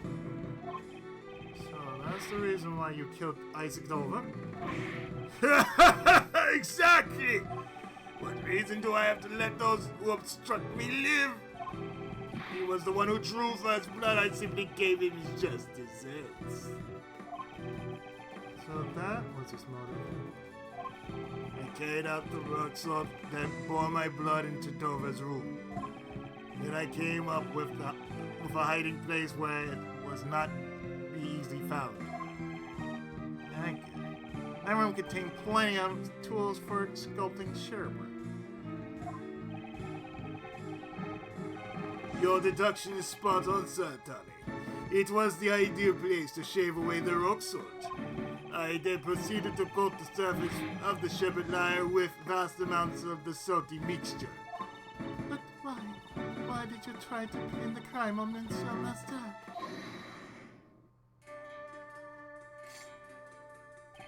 You are wrong to blame me for that, Lady Kathleen. If not for your unnecessary meddling, Sir Master would have never been the suspect. Why do you think I hid the murder weapon in fluorescent cloth in Lady Delicia's room? There's only one reason why you place a murder weapon in someone else's room. You want to pin the crime on Delicia.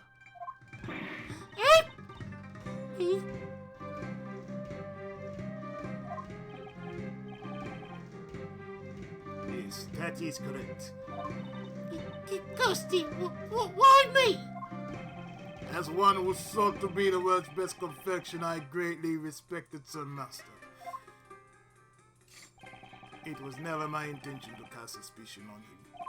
But an insolent woman who dared to sully the contest with fake results. I had no problem letting someone like you take the blame for the crime. That makes me sad. If you hadn't knocked on other people's desserts, the body would never have been found. It was when Sir Master would be judging Lady Licia's room. That's when I finally saw an opportunity to freeze the body, but before I could move the body, Lady Catherine had already discovered it. Why did you need to freeze Monsieur Dovel's body? Why, indeed. Monsieur Edgeworth, please tell us, why would Monsieur Gustavian need to freeze the body? Easy. Throw all the time down.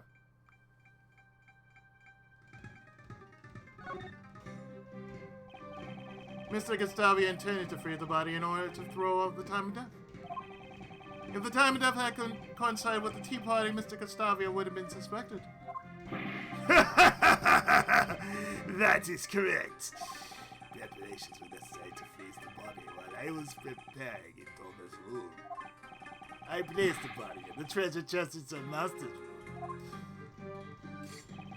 I could think of no better hiding place at the time. But thanks to that gluttonous pharmacist, the lid of the chest broke. But why did you disguise him as an ice sculpture? Once the body was discovered, there would be no time to throw off the time of death. To buy time, you need to hide it someplace else. How horrid. How could you hide Monsieur Dovel's body within one of his own wax? It all would have worked out if the body hadn't been discovered while it was in Sir Master's room. If everything had gone according to plan, Sir Master would never been arrested. So, because I discovered the body, it's my fault Monsieur Master was... Okay. Don't take his words to heart. Even if suspicion hadn't fallen on Mr. Master, Miss Delicious would have taken the fall. No matter who he targeted, the one at fault here is Mr. Gustavia himself. The detective in charge of the initial investigation was also a dunce. To think that he never reported the missing body to the prosecutor. Prosecutor Von Karma indicated Prosecutor Von Karma indicted Mr. Master without knowing the body had vanished.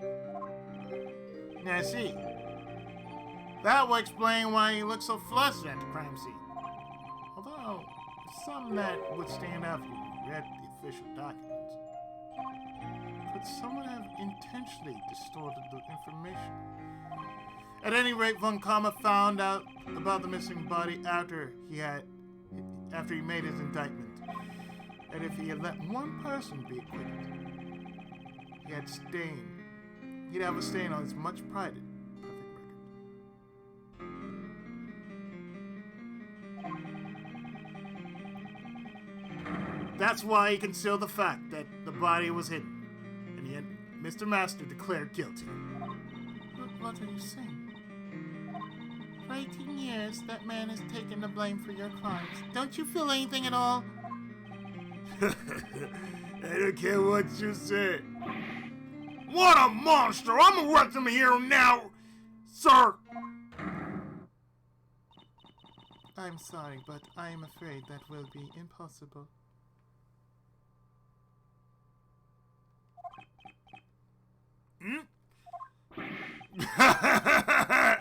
So you figure it out? That is correct. You have no right to sentence me. But the culprit is standing right in front of us. Allow me to tell you the reason why you can't arrest me. Why you can't arrest me? It has been 18 years since I murdered Dora. The statute of limitations for murder in this country is 15 years, is it not? In other words, it is impossible for you to arrest me. I only confessed my crime because the statute of limitations had expired.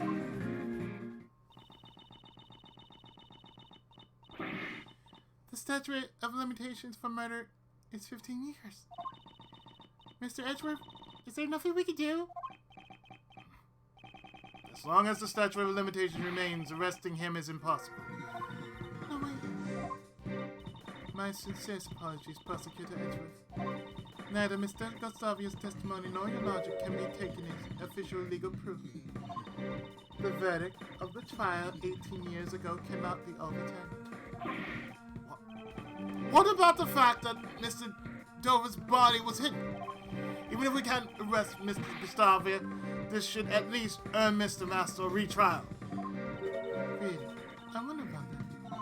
Overturning a verdict of the goddess of law is much harder than you think. Is this the pit trying to justify the verdict from 18 years ago? How unfortunate, Sir Prosecutor. Is there nothing I can do? Is there no way to continue pursuing Mr. Gustavia? Rebut all!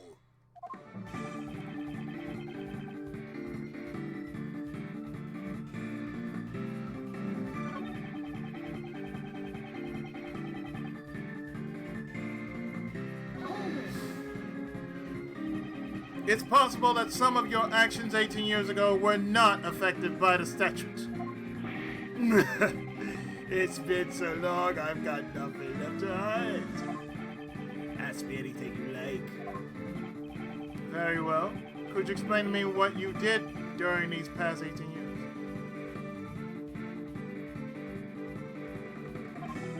Certainly. After the contest, the medicine from the recipe book allowed me to fully cure my taste disorder. I then immediately headed to Zhangfa to train my design skills. So he wasn't seen ever since that case because he was in foreign country. Indeed, and I am certain that I went abroad to train. About 1 year after that case, right before Sir Master's fire trial began. And thanks to my training, I am now a confectioner, unparalleled in both taste and design. Origami!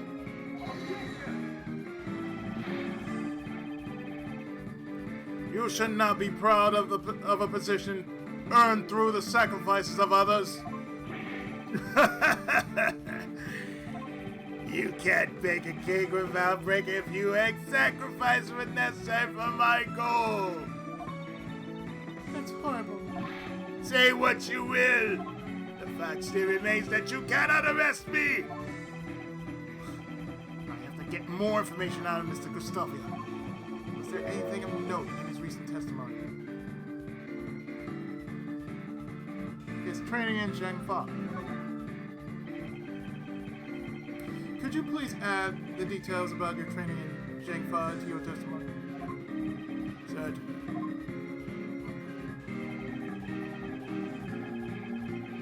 Afterwards, I trained in Zhangfa to become the world's best confectioner.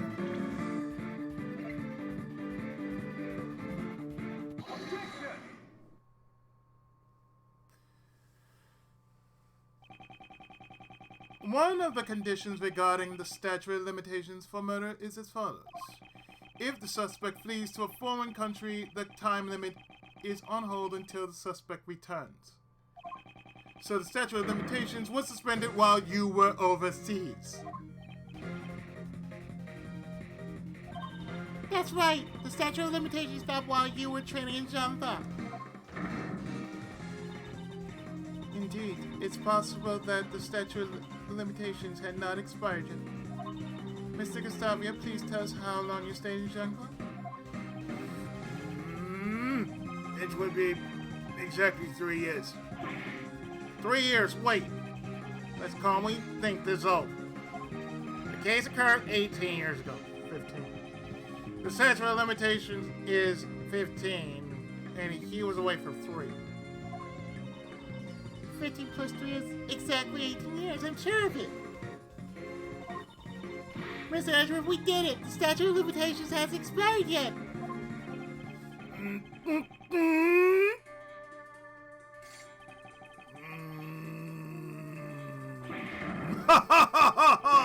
Exactly 18 years, you say. Oh, music. So he realized. Well, why are you laughing? The statute of limitations still applies. Okay, it's frustrating, but the case occurred in December. It's April now, which means, strictly speaking, the case occurred 18 years and 4 months ago. This day, bro, wasn't quite enough. We were just a few months short.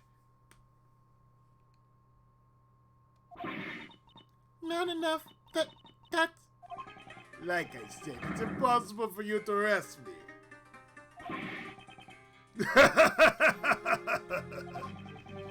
He must have known all about this when he confessed his crime.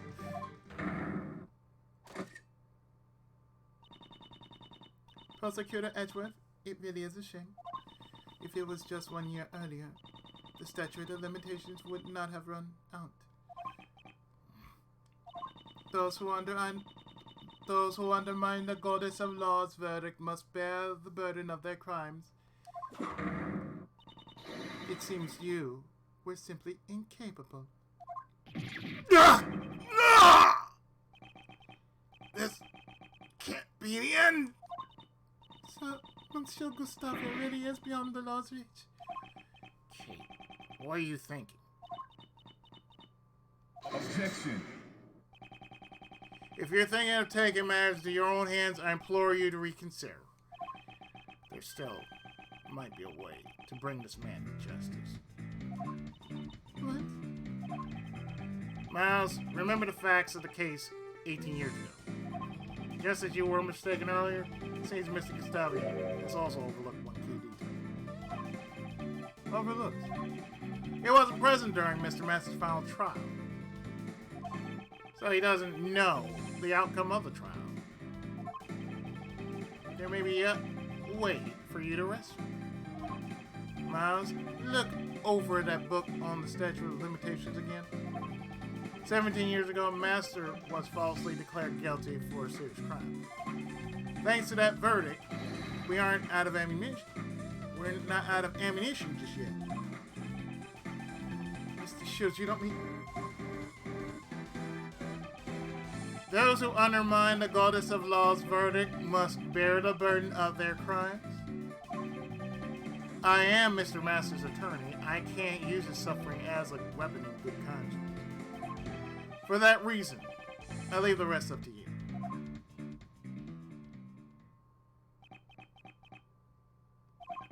The trial my father and Von Karma battled over.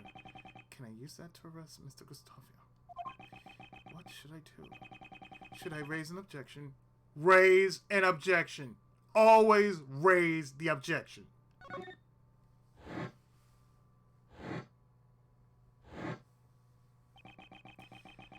My father and Von Karma, their paths diverged. One revealed the truth, the other concealed it. The path that I choose is The one that reveals the truth. I see no further reason to prolong this trial. I hereby find Dane Gustavia not guilty. Overruled!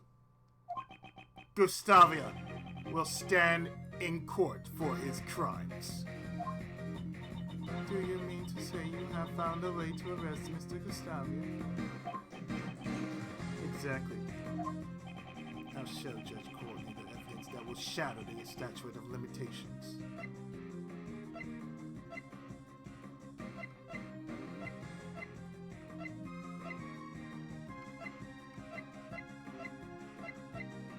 the incident file itself. Take that! The IS-7 case file. Which page are you referring to? Suspect data. Suspect data. At the trial, Jeffrey Master was found guilty of being an accomplice to murder. And it took 1 year to arrive at this verdict. Right. That is indeed true. This book lists conditions in which the statute of limitations can be put on hold. The first, as I've said earlier, is if the suspect flees to a foreign country. But there's one more. If possible accomplices are on trial, the countdown is stopped until the verdict's reached. What are you saying? Sir Master was found to be an accomplice? That's right. Mr. Master was sentenced after you had left for your trip to Zhangfei. And he was found guilty not of being the culprit, but of being accomplice. But it seems you didn't know that. That's absurd! Sir Master never committed any crime to begin with. You should certainly know this. Of course we do. That's why we are going to free him. To that end, we will shatter the one remaining obstacle in our way. The statute of limitations.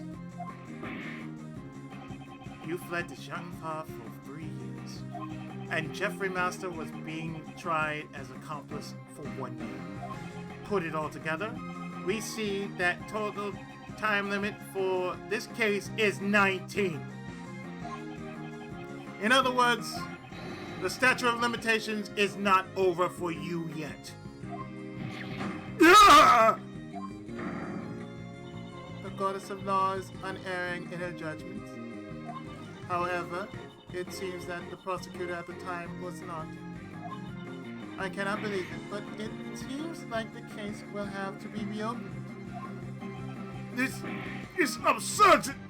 You can't underestimate... For the last 18 years, an innocent man has suffered greatly in your stead. Mr. Gustavia, it's now time for you to atone for your crimes.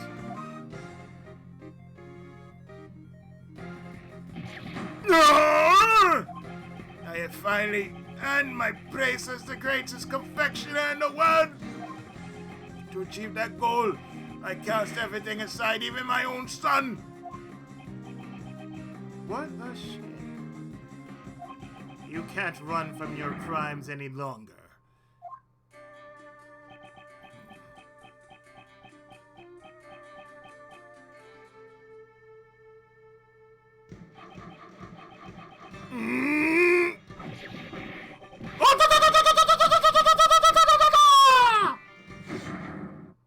Testo!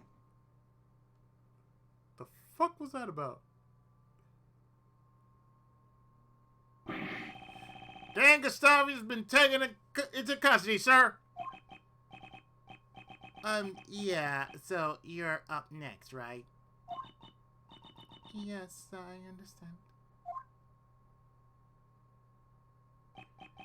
Kate. Everyone, I am truly sorry for all the trouble I've caused. And thank you very much for catching Monsieur Gustavia. What you did cannot be overlooked. Even if the crimes you committed were in response to a past injustice. As prosecutor, I am terribly sorry for what happened. No, I am only getting what I deserve, since I was the cause of all this. Kate, will you have me as your attorney? I'm not quite the same useless kid as I was 18 years ago. I won't let them find you guilty. Oh, Monsieur, yes, thank you so much. Those are like the most puffiest tears I've ever seen.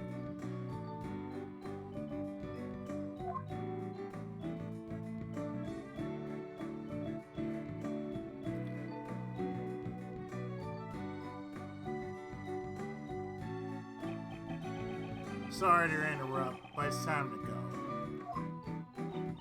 Yes, all right.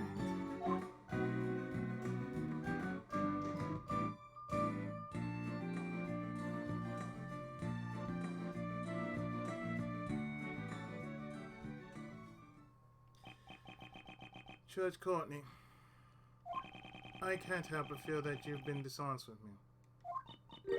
Dishonest? Whatever do you mean? You said that the verdict could not be overturned, but that was not the case.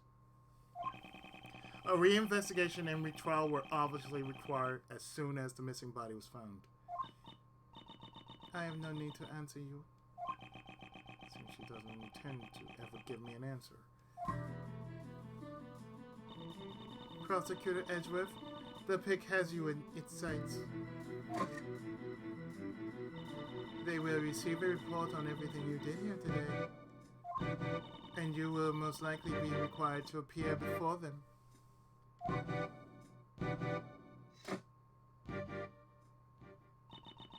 Now then, I shall take my leave.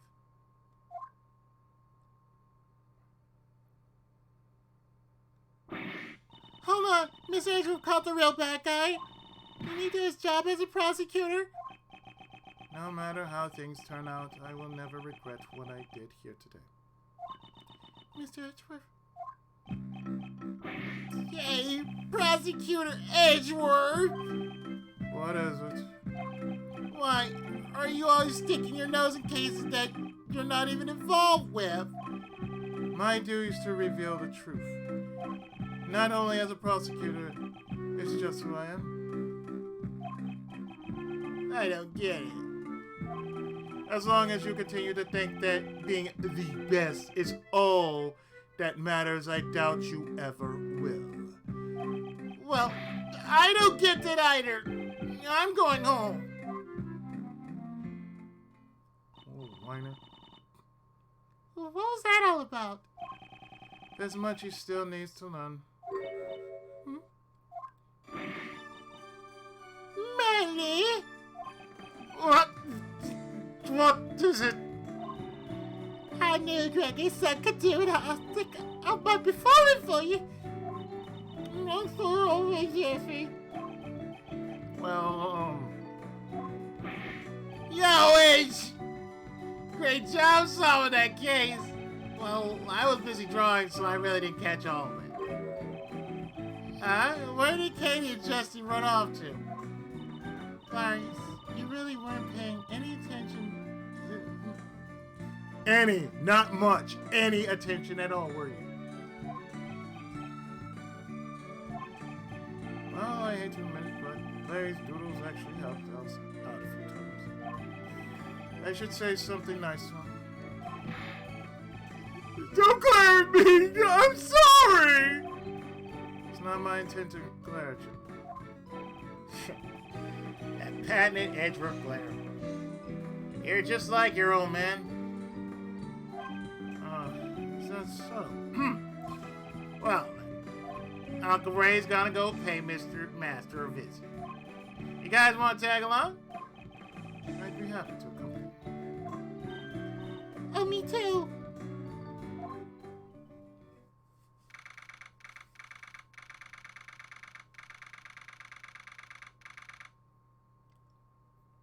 April 2nd, 4:56 p.m. at Detention Center. So this is Jeffrey Master. What's he like? Oh, he's a real nice and gentle guy. Still doing his best to make people happy. Actually cooks desserts for the inmates. Nowadays, all the prisoners and guards look forward to snack time at 3 o'clock. Wow, that's nice. I want to use dessert too. So the chocolate cake we saw in the prison the other day, he was the one who made it.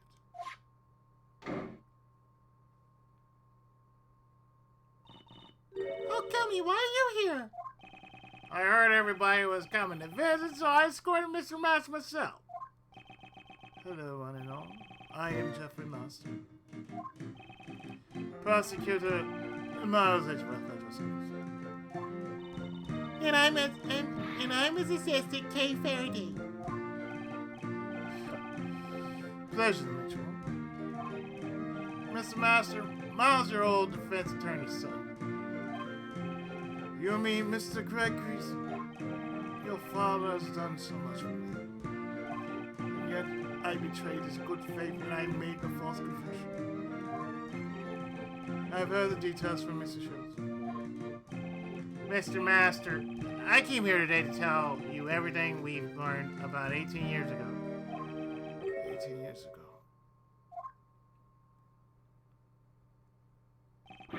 Kate committed a crime for my sake. Why'd she do such a thing? Miss Hall has been trying to prove your innocence for the past 18 years. She was willing to do whatever it took to save you. She shouldn't have gone through so much trouble for an old man who let her down. Mr. Master, I don't think you realize just how much Miss Hall cares for you. I have something here that clearly proves the two of you share an unbreakable bond. An unbreakable bond. Mackinac, I got it. Oh, sorry. Proof of the bond between the two. This should give Mr. Master some peace of mind.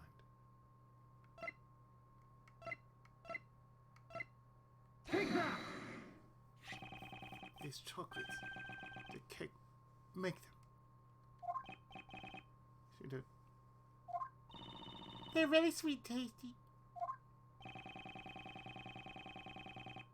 She's been making these chocolates for the past 18 years, so that she could give them to you whenever you return.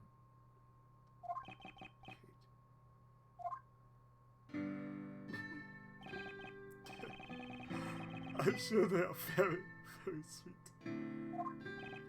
Yes, they truly are. Unfortunately, I cannot give them to you now. I can have them overlay your secret, pal. It is against the rules, but right now I don't have the authority, so... Thank you very much. Say, you remind me of an old friend. Do you know of a Detective Bad? Of course I do. Detective Bad's my #1 role model, pal.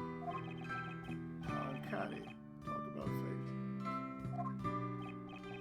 Mr. Master. It's looking like we'll be able to get you out soon. I can only apologize that it took 18 years to do so.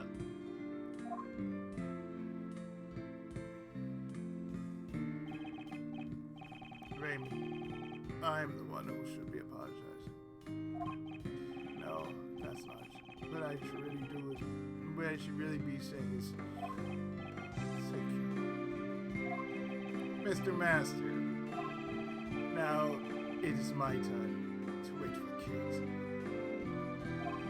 I'll make her favorite sweets every day until she returns. Please look after her, Raymond. You got it.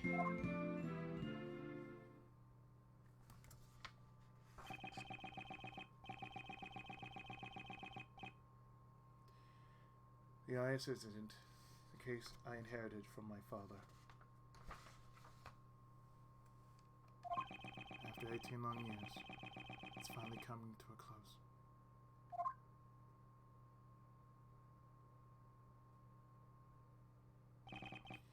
Miles, thanks for today. I'm sorry for leaving that final decision to you. No, I made that decision on my own free will. Eh? What are you talking about? To rescue Stavia, we had no choice but to use Mr. Master's false charge. Use Mr. Master's false charge, which I was originally supposed to protect him from. The attorney inside of me simply could not do it. So that's how it was. But after this, Uncle Ray's going to try to clear away that false charge as well. Yes, I understand. What? But if they find out about the false charge, they won't be able to arrest Mr. Gustavia, right? That's true. Sure is a contradiction in the law. The way the law is right now, it isn't always completely right. Even now, yes. contradiction in the law. Well, who knows what'll happen. The law evolves and grows, just like all of us do. Just like Uncle Ray and Miles have grown up, you know? People and the law both grow. Miles, to fight crime as a prosecutor, or to save people as a defense attorney. I want you to think carefully about how you want to live your life from now on. I will. Well, if you ask Uncle Ray, you'll always be welcome down at the office. Alright then, looks like it's time for Uncle Ray to get going. And next time I see you, I'll be sure to thank you again. Really though, thanks for today. Bye. Mr. Shield seemed to be in a bit of a hurry. Indeed. I should be the one thanking him. I was able to face my father's last case because of him. When I was young, I wanted to become a great defense attorney like my father. However, under Prosecutor Von Karma, I learned the ways of a prosecutor. Thanks to a certain friend, I was able to discover my own path in life. However, right now, there are forces trying to take me off the prosecutor's path. Maybe now is the perfect time to think about how I should live my life.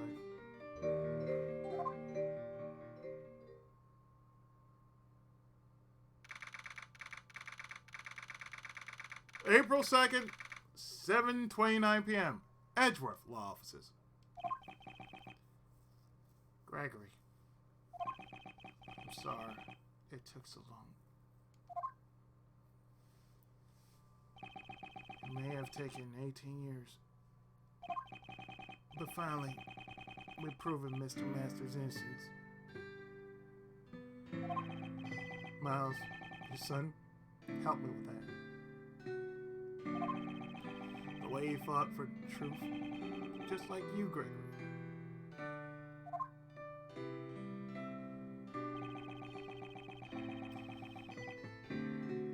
I'm still not the kind of attorney you were. But I will forever carry on to the convictions I inherited from you. If I can.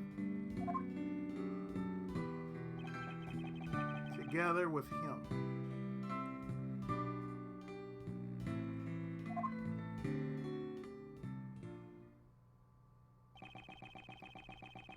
To fight crime as a prosecutor, or save people as a defense attorney. The path I choose is...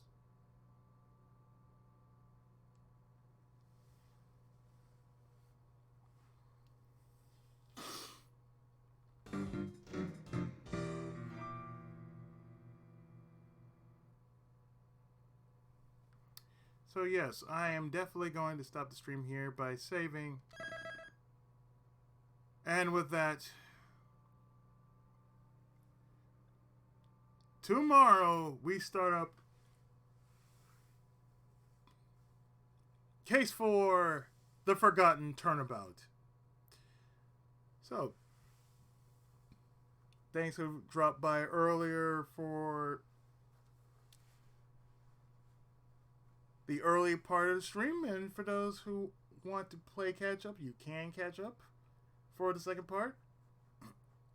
I will also be putting this part up on my YouTube channel, so therefore you won't be missing a thing. So until tomorrow, when we start up the first part of the Forgotten Turnabout,